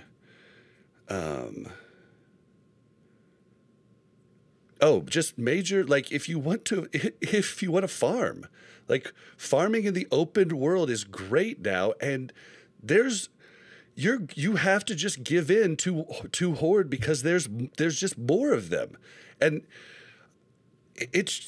I just can't believe they're just not looking at like the bigger problem.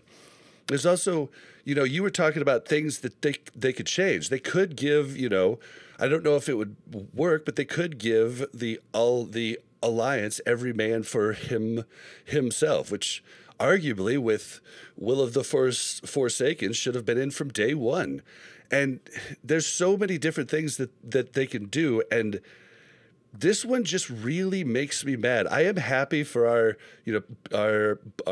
friends like Ale and Melderon that are, going to get to play the game more. I'm happy for my Horde friends, but I think it is bullshit that this is happening. Like, what changes did you do for us in phase 2 when it took 45 minutes, literally 45 minutes to zone in to freaking Dire Mall East from landing at the flight path in Fairless? 45 minutes. What changes did you do? You gave Battlegrounds to us early. That's a benefit for both Horde and Alliance. What did you do when Alliance dominated Alterac Valley? You hotfixed that out real freaking quick. What did you do for the rest of the expansion when Horde dominated AV? Nothing. So, I'm sorry, I'm tired, I'm done. That's my rant. Mel, go. I'm going to go cool off for a second. Oh, I don't know, Bob. I think you're muted. Mel, I think you're muted.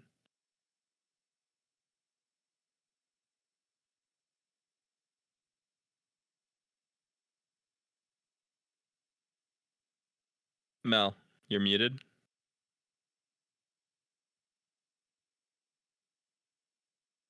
Can Mel hear that she's muted? She might be talking about how she's muted, and I don't know. That's probably what's going on. I see Bob coming in there. I'll just live cast what's going on. You know what? I'll just keep going. The main problem is that it doesn't matter if will have a minimal effect on faction imbalance, right? I know we're getting super heated about how faction imbalance is a big thing, but I think from Blizzard, they shouldn't be implementing anything that benefits the Horde when the Horde are the ones who are currently across the board. I know that some people are on servers where Alliance might be dominated, but this is across the board benefit to the bigger faction, which is just bizarre. Even if they just said, hey, we're coming out with a cosmetic silly hat for Horde only, I would be against it just as hard, because you shouldn't give any benefit or buff or special privilege to the the faction that is currently overpowered, right? Like, it's the one it's 60-40. There's 50% across the board more Horde on across the board. So to put in anything that buffs the Horde doesn't actually make any sense from a game design standpoint, even if it's to a minimal amount. So again, this could be minimal. Mel, how's it coming with the...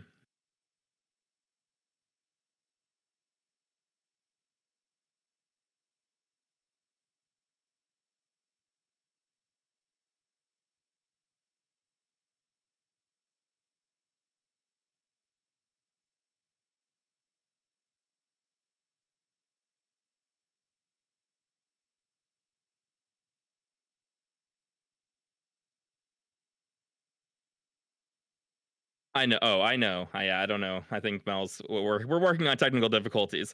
I already gave my speech, so I don't know. And Bob's gone. I don't. I can't carry this on my own. Let's see. I've got some notes. Let's bring up notes. Okay. Let's talk about retail for a second. a lot of people bring up the fact that this works in retail, and I sort of talked about this, but I want to go into it more.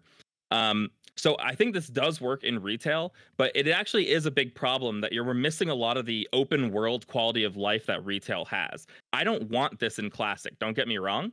But the reason that the reason that the faction imbalance isn't bad in retail is, one, all the servers are combined. Two, you can teleport straight to dungeons. I can hear you. You can teleport straight to dungeons. You have war mode, so that Alliance actually gain a huge benefit over the Horde in the open world with war mode. So there's all these other things that Blizzard isn't implementing that would help the Alliance. I don't want them to implement it, don't get me wrong, but there's no balancing act here. Mel. Okay, I'm here. Sorry.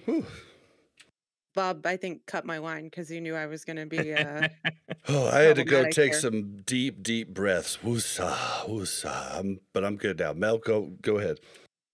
Okay, so my thoughts on the whole issue, they're not a whole lot different than your guys's. I guess I'm just trying to look at it in a more calm, data-driven fashion, right? So I think that everything you guys have said is correct. There is one problem, is that I think that after phase 2, the mentality of Alliance changed completely, where it was not about, at least on our server, on Whitemane, the mentality of Alliance changed to where it wasn't about, let's have a fair fight, let's like engage in world PvP, let's have fun.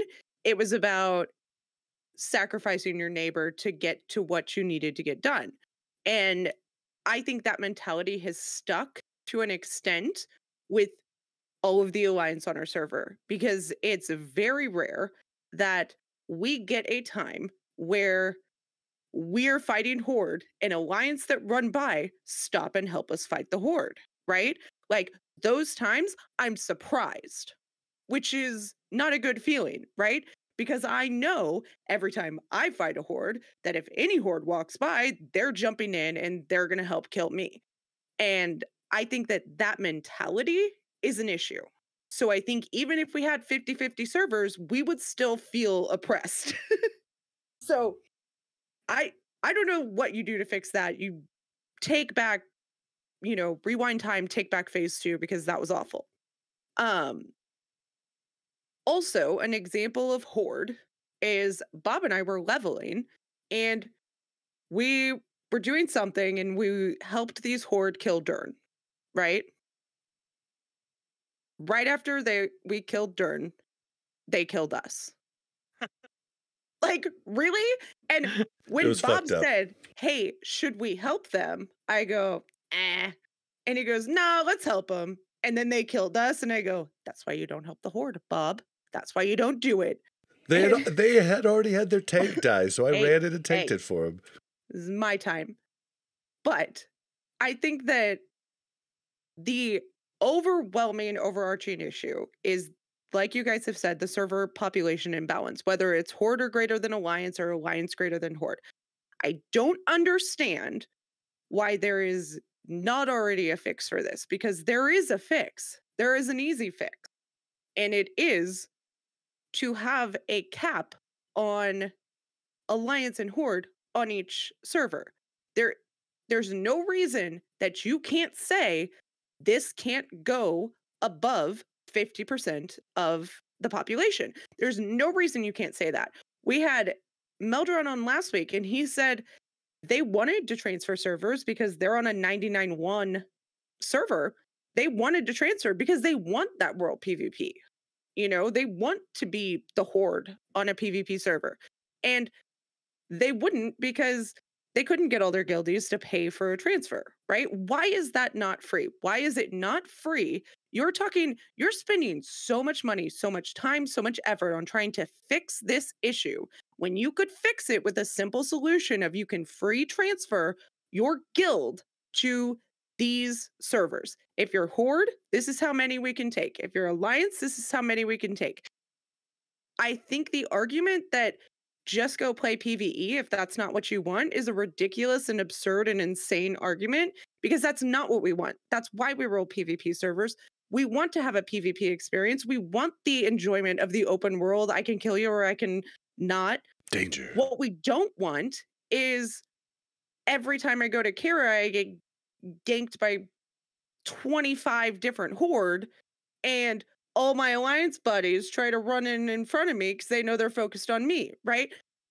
So it's a two-folded issue here. There's two things that I think are making it accelerated, right? So those are my big things. I think that there is my big issue with this thing that they're doing right now is not that I hate the fact that Horde will have less queues. I hate the fact that Horde can fight Horde. I don't care about that as much as I care about the fact that what they're doing is they're presenting this opportunity, they say, to gather data. And what they're gathering is very irrelevant, inaccurate, skewed data that is going to support something that is not necessarily in the best interest of their game. And they know that. And they're still doing it because a lot of people don't know that, okay? What kind of data do you think that they could gather from a week of having Horde play Horde? They're going to gather data that the queue times are shorter, that people on the Horde side are enjoying Battlegrounds more, and that it doesn't really affect the Alliance, because it won't for a week, okay? So there is no valuable data that they can gather from this experiment that they're running, if you would like to call it that.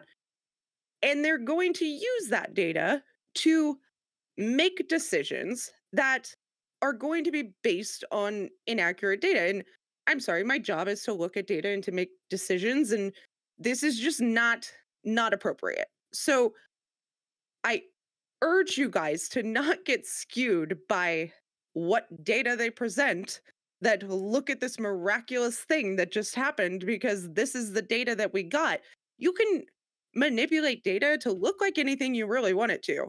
You can take things out, you can put things in, and you can make it look like that. And 1 week of Horde being able to grind serious honor is going to keep them in BGs all week, right? And like Yip said, don't be fooled that that's how it's always going to be. They still will enjoy the world PvP. They still will enjoy ganking you in front of Kara. They still will enjoy swooping down on their 70 mounts when you're in Hellfire Peninsula or whatever and killing you because you're 60 and you have no chance. That inevitably is going to happen, no matter, even if the faction was equally balanced, right? So that stuff is fine. Can't be so imbalanced one way or the other. So I think I would push to maybe even just clean slate. Here's the new servers. You can transfer guilds, and here's our caps, right? Like, this many people can be here in Alliance, and this many people can be in Horde. And if we don't get enough, we won't open that server, and you'll have a choice to do another one. Like, there has to be something. And so I don't understand why there's not. The only other thing that I wanted to touch on is that Yip mentioned incentivizing Alliance to PvP. And I feel like Alliance all have this very, like, I don't know, view of PvP is just, ugh. Like, I do mean BG PvP, by the way, not open world. Okay. So the other thing is BG PvP is the only thing that's affected by this change. Horde can still arena. They can still do all of their arena, and they can still get those games. And to be honest, I've heard that Horde are more focused and whatnot during the Battlegrounds because they had to wait so long to get there, right? They're more motivated and more focused to do well because they know it's going to be a little bit before they get back in another one. Whereas Alliance are kind of just like, yeah, whatever. If we lose, we lose. We'll get back in another one next, right? So I don't think you can outweigh the benefits that there are. And I know they're not benefits of having to wait an hour, but if you win more and you wait an hour. So give me some data on what the average honor per hour is on Horde versus Alliance, right? Like, I want to know that. Is there a massive difference on the, top 20% of people on Horde versus Alliance? Or is it that Horde that wait 45 minutes gain, close to the Alliance that lose Can I 25 minutes? Can I answer your question real quick before you? Sure. Okay, so basically it's night and day different. So if you solo queue as Alliance, your auto per hour is kind of shit because the Horde usually win because they are more incentivized. Now, if you turn that around and you compare Alliance versus Horde, pre-mades, Alliance dominates. I mean, we're talking on a massive scale on how fast they can get on it. That's why you need to start that PvP group this weekend. But well, and that's fair because our queues are faster, right? So you get more time to practice and to get with your team. But if you're solo queuing, yeah, that makes sense. So I don't know. I agree that I don't think the Horde should have our queues, but I also agree that that's the symptom of the problem and it's not the thing that we need to band-aid. We need to actually look at the actual issue that's at play, that's been at play, and fix it there. And some of the damage is already done. Like some of the damage and the mentality of Alliance and Horde on Whitemane is just a basic, like, I dominate you, you will walk away type of thing, right? Like, I know people talk about the racials, and I know that those are things that people say people would switch if the racials were different. I disagree. I disagree 100%. I think that if this were retail WoW or if this were original TBC, people might switch. I think at this point, I would say at least 60% of the population has a hard and fast, I want to be this faction, right? I've been this faction for 15 years. I want to be this faction. I'm not that way. And I know there are people that aren't that way, but they're with friends who are maybe that way, right? And people want to stay together. People are playing to be with their friends. And you can switch racials. I don't care if you switch racials. I would rather you switch racials or balance racials than just allow Horde to dominate. Like, if that's my choice, sure, do that. That doesn't matter to me.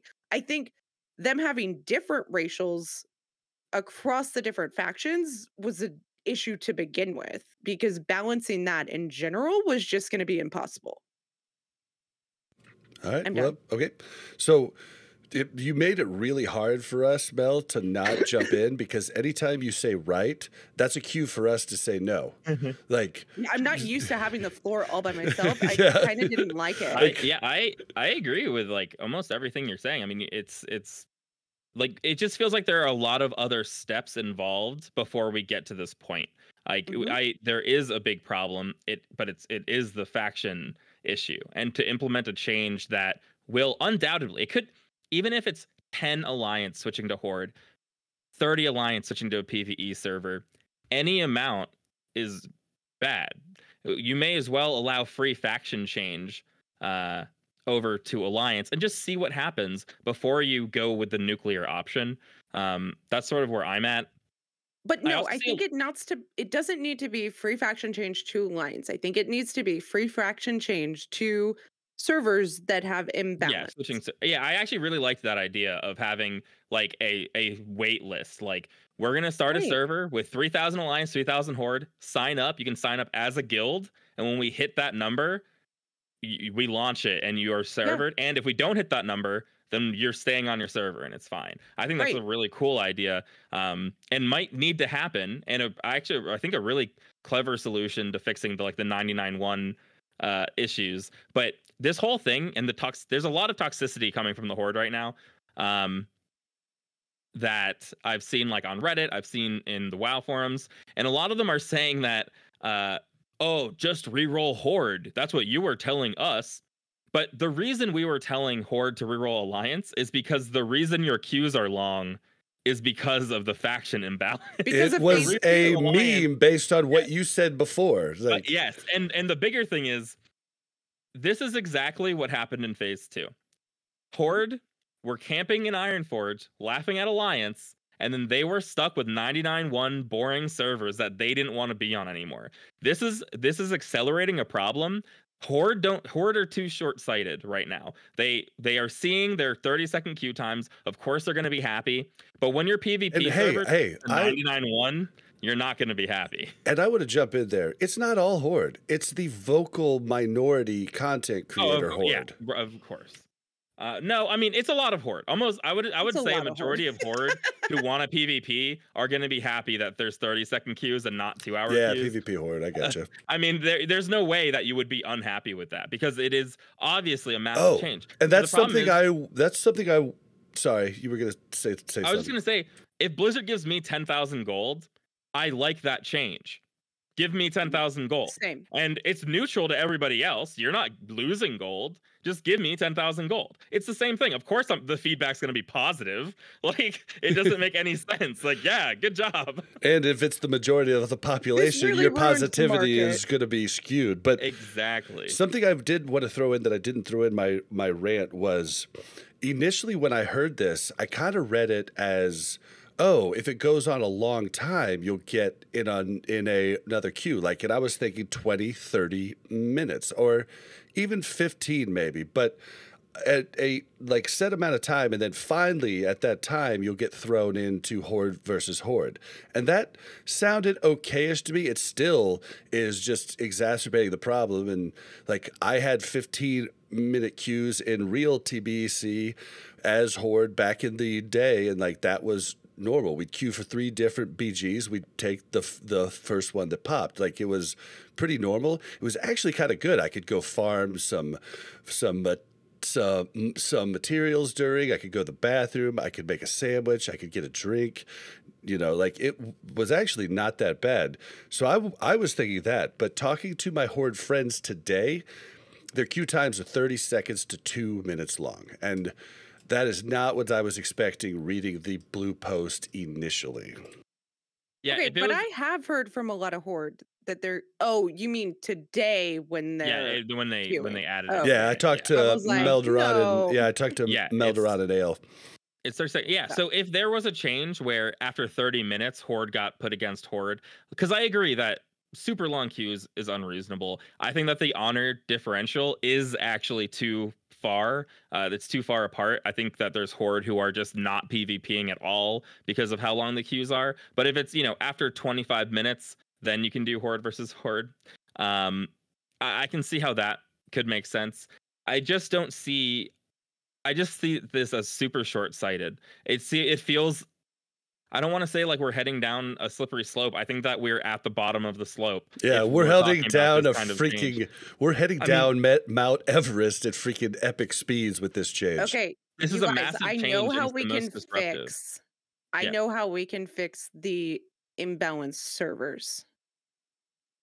Make Battlegrounds back to you only play against your server. Well, I mean, that would be Everyone horrible. Will Scarum. Yeah, that'd be horrible for Scarum. What is happening right now is terrible, right? Yeah. So why not say we're going to change it to this and offer free transfers? Like, well, hold on. I do need to like offer a caveat though. In TBC, we had battle groups. So it was like 9 servers together that queued together instead of everybody. Yeah, we're too far past that. Yeah, I mean, we still technically have battle groups by region. But it's just by region. So I was just kidding, by the way, I was just trying to like. I don't want here. The biggest thing is I don't want to act like I have all the answers. I don't really particularly like any of the suggestions that I've given. I'm not stoked about any of them. But the fact of the matter is that you are buffing the faction that is already overpowered. It's the one that is 60-40 across the board. You are buffing them, and not just buffing them a little bit. This is a huge buff. It's taking away the only benefit that Alliance has right now, and without giving anything in return. Which again, I don't want anything in return because that would just be more retail stuff that would have to be in return. I just think that for them not to try anything in between. When it's a player-driven problem, right? It's not a game problem. We all knew how this worked.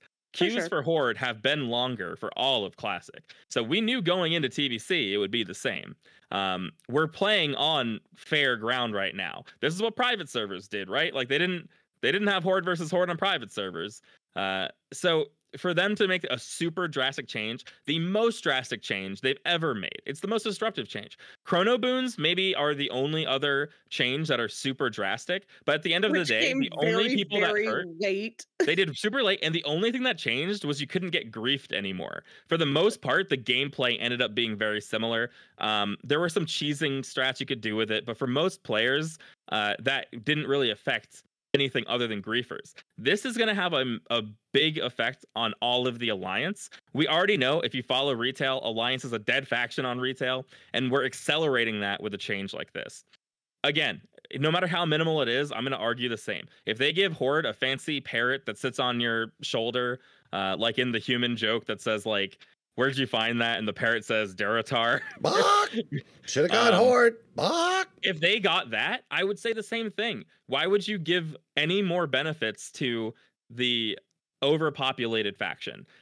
It's just very, very bad design. It's lazy. It's just the quick yes from a majority of the players at the cost of the game. At the cost of PvP servers. Alliance can go PvE servers and probably still have a good experience, but at the cost of PvP servers, which, again, in retail, there are no PvP servers because of this exact reason. And we cried about wanting Classic back, right? And we want the Classic experience. We don't want retail. We don't want modern. Changes. Get that shit out of here. Something funny that this is a very big veer from some changes. I'm just going to throw that out there. Yeah, it's a very big. This is bigger than the WoW token to be quite frank. But Darius X in chat brought up something earlier. I just brought it up again. I think it would be hot fixed quickly, but we should probably talk about it real quick. But I guess right now in faction versus faction BGs, you could talk to the other faction. I'm sure all of that would get hammered out. I'm sure it would get hot fixed, but it's a pretty funny oversight. I saw a thread on Reddit, not to put this guy on blast, but he was complaining that when positive things happened when you were playing as ally for the Horde, it would give you like positive notes, like you captured the flag when the enemy team captured the flag. Oh my gosh. And I was like, he was complaining about it. I'm like, okay, this is like a 5-day test period or something. Like those sort of issues are going to get fixed if this gets implemented. You don't need to worry about that. I mean, listen, my heart goes out for people who are waiting 2-hour queues. I think that that's messed up and it's wrong. But yeah, I mean, we've said our piece. Hopefully, if you guys think we're wrong, I mean, I don't think that you can. I think the points that we're making for the most part, because the points I'm making, it's hard to argue against what I'm saying, because I don't know what you could possibly say to disagree. Like, it is a buff to the Horde that will cause further faction imbalance. You could argue that the faction imbalance might be minimal, but that's all you can argue. You can't say that it won't happen. Exactly. But people thought ganking people in Ironforge would have a minimal effect as well too, and 99-1 servers. I mean, there's just we've seen this exact thing happen before, and I don't know why Blizzard. It honestly shocks me. It was just kind of upsetting. Like seeing this drastic of a change really makes me think that they're super out of touch. That they're just trying to get the easy win. Doing whatever is easiest, or that they're just all Horde in the freaking office. Like that's a possibility too. Honestly, I think they're trying to appease the majority of the population, right? Which this does do. It absolutely does do, and that's fine. Go ahead and do that, but your game will very soon become very one-sided, and then there is no. And there could be arguments. That's why the drop-off started happening after, like, that's one of the big reasons the drop-off started happening after Wrath of the Lich King. There was, I mean, as many have said, it was the death of 1,000 cuts, but that is one very big one was faction imbalance. Like I remember talking to Alliance players when I was Horde playing in even TBC and especially in Wrath, like they hated it.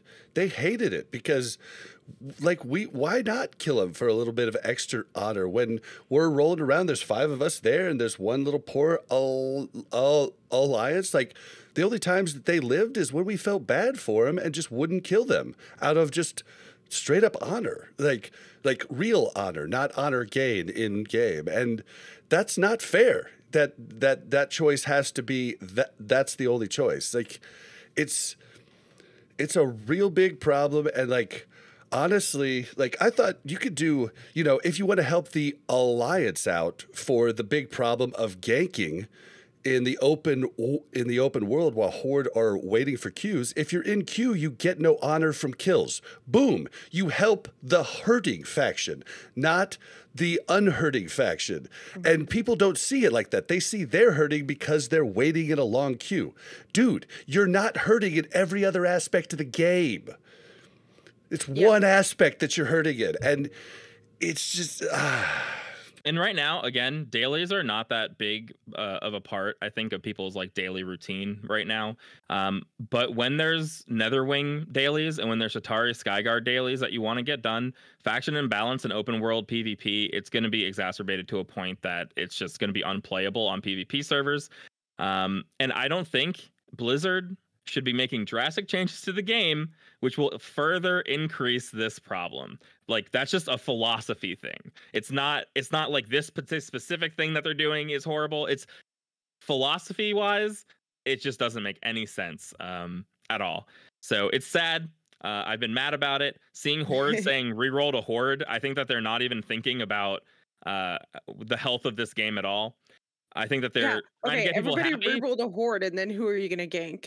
Exactly. It'll, like, we could all just reroll Horde. Like, it does seem like that's what Blizzard wants and what Horde seem to want, to just kill the Alliance faction full on. And to be honest, I get ganked sometimes and it's fine, right? I'm like, okay, fair. They wanted that herb, or like, that's fine. Yeah, I literally got, like, I got beat by this rogue the other day, and like, I'm dumpstering rogues normally like in the high 60s as the warrior, but I was like, fair play, bro. You got that. You fucking got me. Like, I was like, cool, dude. And that's the type of interactions we want. Yeah, I like world PvP. I like all this stuff, and I don't mind a small. And this isn't me. I don't get bothered by most of this stuff. Like, it's frustrating, but I'm frustrated for other Alliance players.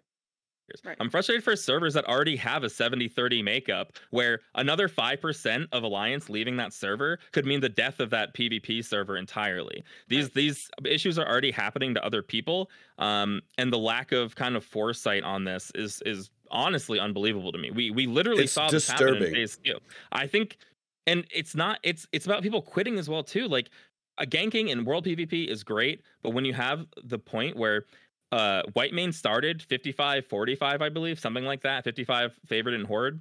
By the time we're in the middle of phase 2, it was 70-30 Horde.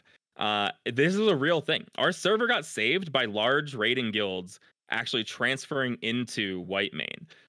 There were guilds like Yikes and Clean, and I think they're transferred guilds. But there were large guilds that transferred over from some of these other servers. And yeah, I mean, that helped fix it. And if that hadn't happened, more of my friends would have quit. I might have quit if enough of my friends quit, or I might have rerolled PvE. It's just something that happened already. We've seen it happen.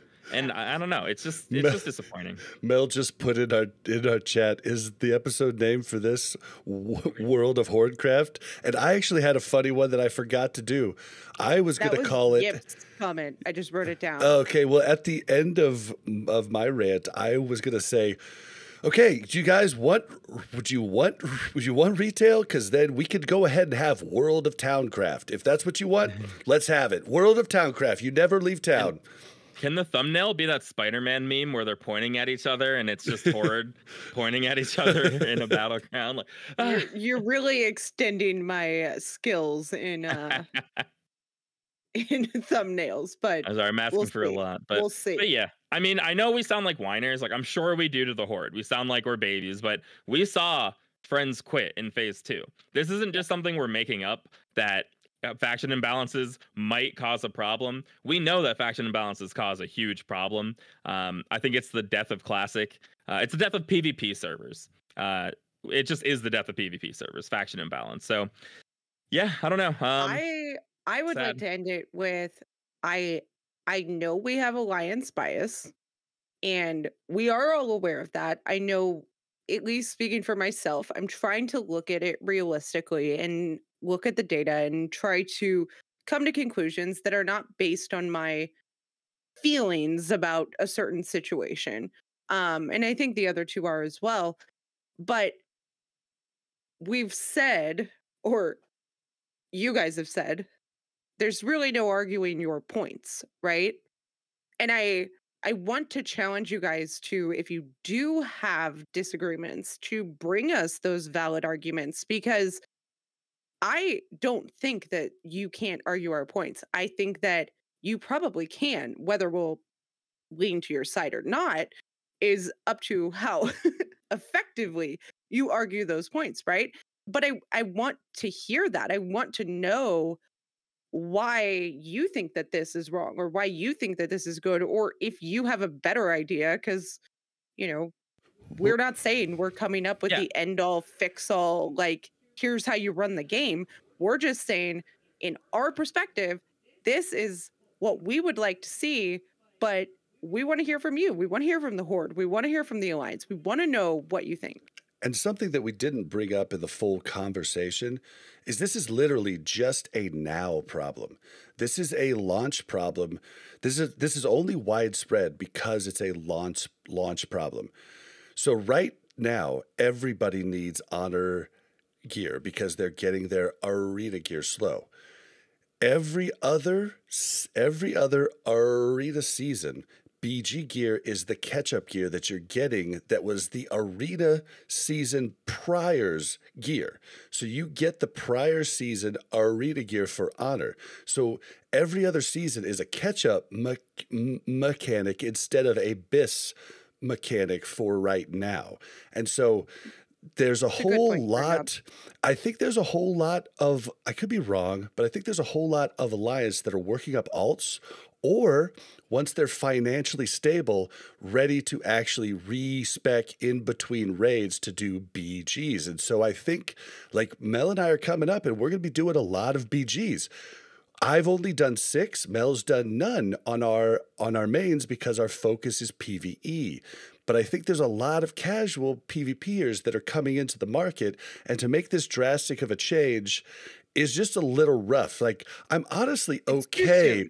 I'm honestly okay if they make this change for a short time, so that people know that they can go ahead, get their, like, the high level PvPers, the crazy people that'll just farm it out. I'm actually okay with them just getting some time to do that. But I'm not okay with the full time. I would say I am okay with it if they block, like, new characters being made on like the opposite faction or something. They should do that, right? No, they did do it on White Main. Yeah, they did it on. Do it for us. They even for Alliance, like, you couldn't even make an alliance because Addon tried to come over. Worried. Right. You can block, but that's not going to help the BGQs, right? Like, somebody could still re-roll Horde, right? And, like, whatever. My worry is that, so I think that's fine.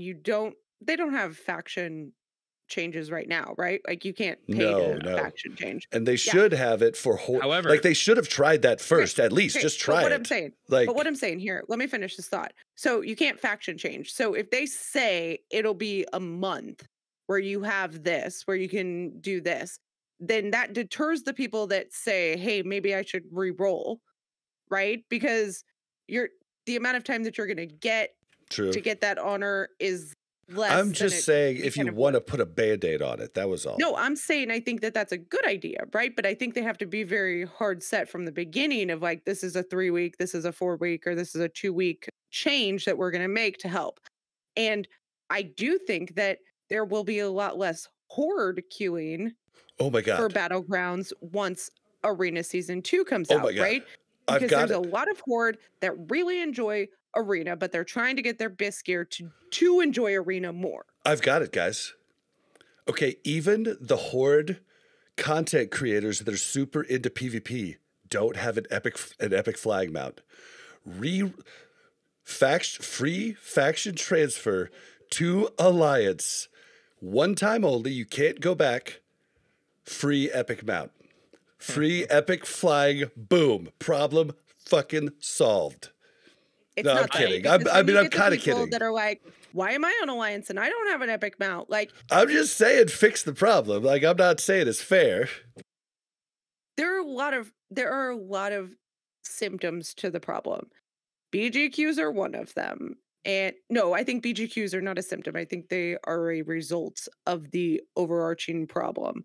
And I think that they can band-aid all they want, but unless they put their resources into actually figuring out what the function of this divide is, they're not going to be able to fix the actual problem, and they'll have to put more work into fixing problems every other week, every other month than they will if they actually just put the work into fixing the root of the problem. Which they have seemed to care about in the past, giving the seal of blood to Alliance Paladins. I mean, I know it went both ways, but that is the better seal. Giving it to the Alliance Paladins, to me, was a small change that made that. The only reason I would see that is to make sure less people rerolled Horde, right? So it seemed like they did care about faction imbalance at one point. But yeah, I mean, right now, to be full honest, and a lot of what I've been really supportive of the way the dev team has been focused on a lot of different things, and a lot of the changes that they've implemented have been really good. To me, this sounds like someone from up top has seen a lot of outcry about Horde queues being long, and this is the only way to immediately fix them. The only immediate fix to Horde queues to be down to 5 minutes or less is to allow Horde versus Horde queues. So I can understand that they might feel the pressure from Horde, a majority of players wanting to PvP. But for the overall health of the game, I don't think that this is in its best interest, which was why I think, like, for them to do something this drastic, maybe they just have to. Maybe they're being told to. I don't know. But maybe Horde subscription numbers are dwindling. I doubt that. But there must be some cause, because it just seems like this was just coming from a totally different team, one without forethought or foresight.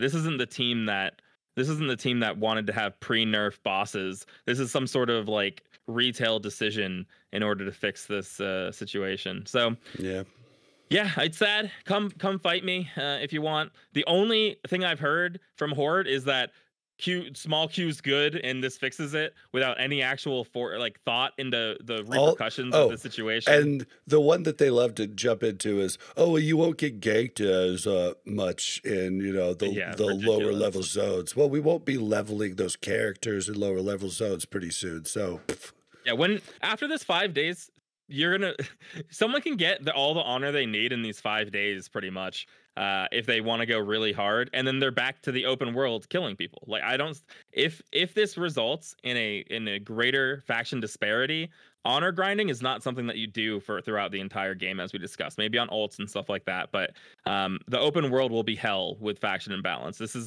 It's absurd to me for people to think that it's okay because now the Horde are all going to be queuing up for Battlegrounds. That's absolutely absurd. I mean, it just doesn't make any sense as an argument. So come on, if you'd like, write us an email.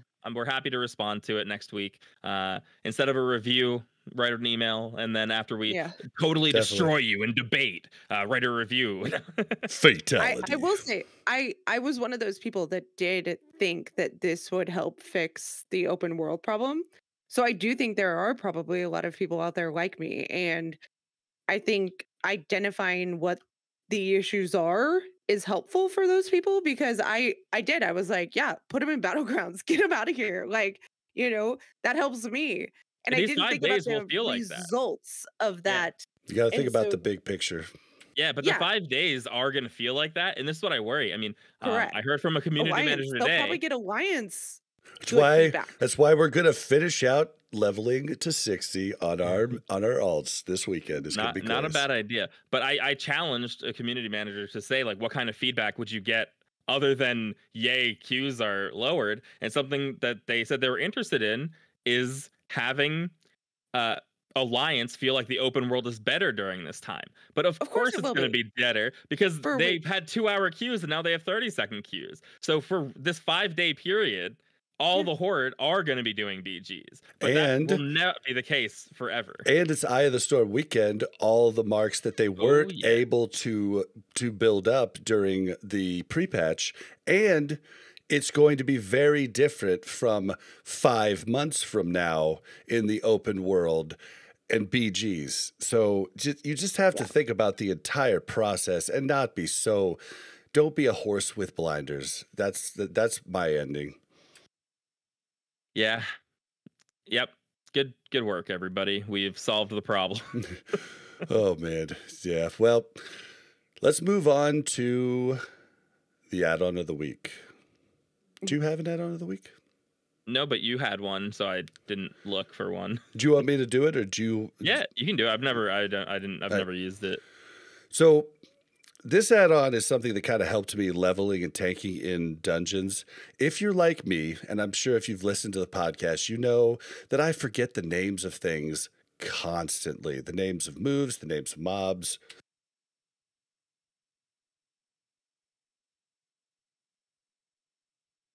Sorry, that's the whole wrong pipe. And what this add-on does is it allows you to go Google search dungeons, set up your add-on to where you know this is the mob you want to kill first. You tell it this mob for this dungeon is skull. This mob for this dungeon is X. This mob for this dungeon is moon for sheep. You know, that type of stuff. And then you can just no brain through an instance with just holding down a key and just mousing over the mobs in the pack in front of you. It'll auto mark them. It is really nice for someone like me, especially someone who doesn't tank much, who just doesn't really understand the intricacies of every mob in the dungeon, and wants just an easy way to set it up and then have it going forward. There is defaults that you could just take, but this add-on is called MagicMarker, and it is kind of magic. It helped me out a lot. It might help you out. Sounds really good. It sounds useful for pugs. When you're with like a guild group, I find like I'll mark like an X or I'll mark like a skull or something like that. But in pug groups, I feel like I have to mark everything for these people. That's because you don't run with like a mage where you have to sheep and like be like, our dungeon groups are a little bit more intense. Yeah, my dungeon group is just like, well, let's hope for the best. Let's pull. I mean, that's what we do too. Usually when we don't know a fight, we're like, all right, let's see what happens. Like, and just to end this out, can anybody tell me how I can get something? And I'm sure there's a weak aura out there, but something to tell me when the tank doesn't have fear ward, because when I notice the tank doesn't have fear ward is when he gets feared. And I'm like, damn it. And then I put fear ward on, and I'm like, it's so reactionary. And it's so weird. It was on you, but it didn't proc. It's weird. Yeah, it like just ran out. Odd. All right, well. Or can something give Bob a notification when I don't have his soul stone? They're definitely, well, there's ones that'll tell me when my soul stone's up. So it'd work in like smaller groups or groups where there's just one lock, but...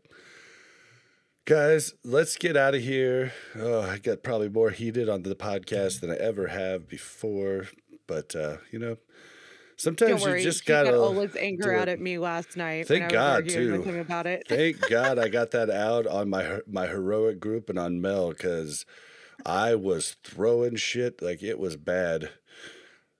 Oh, all right. Well, don't forget to okay. Nope. Redo. All right, guys, don't forget to follow us on Twitter at WC Reloaded. Send us your thoughts and everything about what we talked about today. This is a very polarized conversation. I'm hoping to have people that will actually look at both sides. Come on, give us an actual fix that we could do, because we need to get this to Blizzard. We need to do it fast. Definitely get on that forum. Tell them your problems. Just do it. All right. If you want to follow the Mash Those Buttons network, you can do that at the Mash Network. If you want to email us, that's wcrpodcast@gmail.com. If you'd like to join the Discord, that's mash.gg/discord. Make sure to ping us if you want us to come look at it, because still not a lot of conversation going on there. So if there ever is, we will check it regularly, but there's still not. So, ratings and reviews. You guys have been killing it. Like, killing it. Thank you so much. It helps us get seen across the board. You can leave those on Apple Podcasts or on warcraftradio.com/directory. You can also find some other really good podcasts there too. If you're into to retail, there's a metric ton of podcasts covering different things. And there's a few WoW Classic podcasts there too. So you should definitely check it out. All right, where can we find you, Ryan? You can find me on Twitter @CognitivePit or on YouTube, youtube.com/CognitivePit. And I'm not normally this heated about anything, so. Whew, yeah. Don't lie. Yeah. Okay, I'm not normally this heated publicly. Same. This is for pre-show and post-show, right? Yeah. Like... I actually get heated all the time about anything, just not publicly. And Mel, where can we find you? You can find me on Twitter @MelOverwatch, which I think I just checked for the first time in a little bit, so it might not be the best place to find me, but I'll do better. Probably not. I mean, if you got hit up more there, you would probably check it more often. It's possible. See? I'm not going to guarantee that, but it's possible.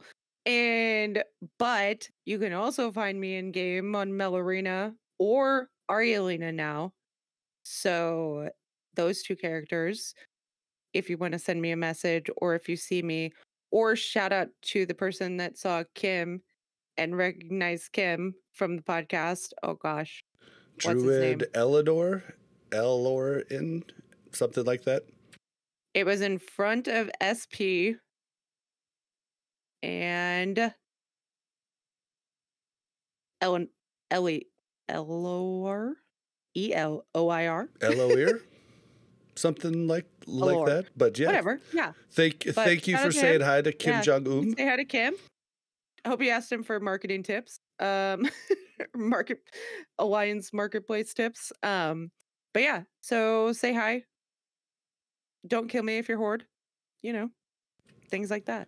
Yeah, sometimes I wonder if Horde doesn't kill me because of the podcast, but they might just be messing very likely with me. They come up and they like stand there, they like wave and stuff, and I'm just like, what are you doing? But well, they can't technically talk to you, so maybe that is them saying hi. I'll just continue to think that it's because they like the podcast that they don't kill me, and it'll just make me feel better. But if you want to find me on Twitter, you can do so by going to twitter.com/blazin_bob. That's BLAZZIN_BOB. I am streaming most of our raids. I didn't last night because I had been up for 30 hours leveling my warrior, and it was just an ugly sight. So I didn't stream it there, but I stream a lot of them. So that's twitch.tv/blazinbob. We're going to get out of here. Thank you guys for listening. Any Horde, we don't hate you, man. We're just we're frustrated with this change, and we think it's going to be bad for everyone, you included, in the long run. So please don't hate us for these opinions, which they are opinions. No, mine are facts. Debate me. Okay, this is the argument Bob and I got into last night. I said, I understand that you think you're right, but it is still an opinion. Well, I mean, I still don't believe that it's an opinion that this change will hurt the... I mean, we're talking our opinions on a lot of things, but faction imbalance, come fight me and Yip. It's not an opinion that this will make it worse. For the Alliance! For the Alliance, we're out of here. Bye. All right, you can stop your recording. Are we gonna raid anybody? I don't know. I ruined it. I should have just not even said anything. Let's we're gonna raid Josh Corbett. Easy. Perfect. Easy pick. Easy peasy. He must have just started streaming. He's only got a couple people in there. So tell him we said hi. We love Countdown to Classic, and we'll see you guys next week. Bye, guys. Bye. Thanks for tuning in. Oh, I should have every time I talk about this subject, I get so fucking heated. Like, I know. Get so heated that I can't even I can't even make valid arguments because I'm so mad. I'm just like. And that's why it's not opinion. We have rated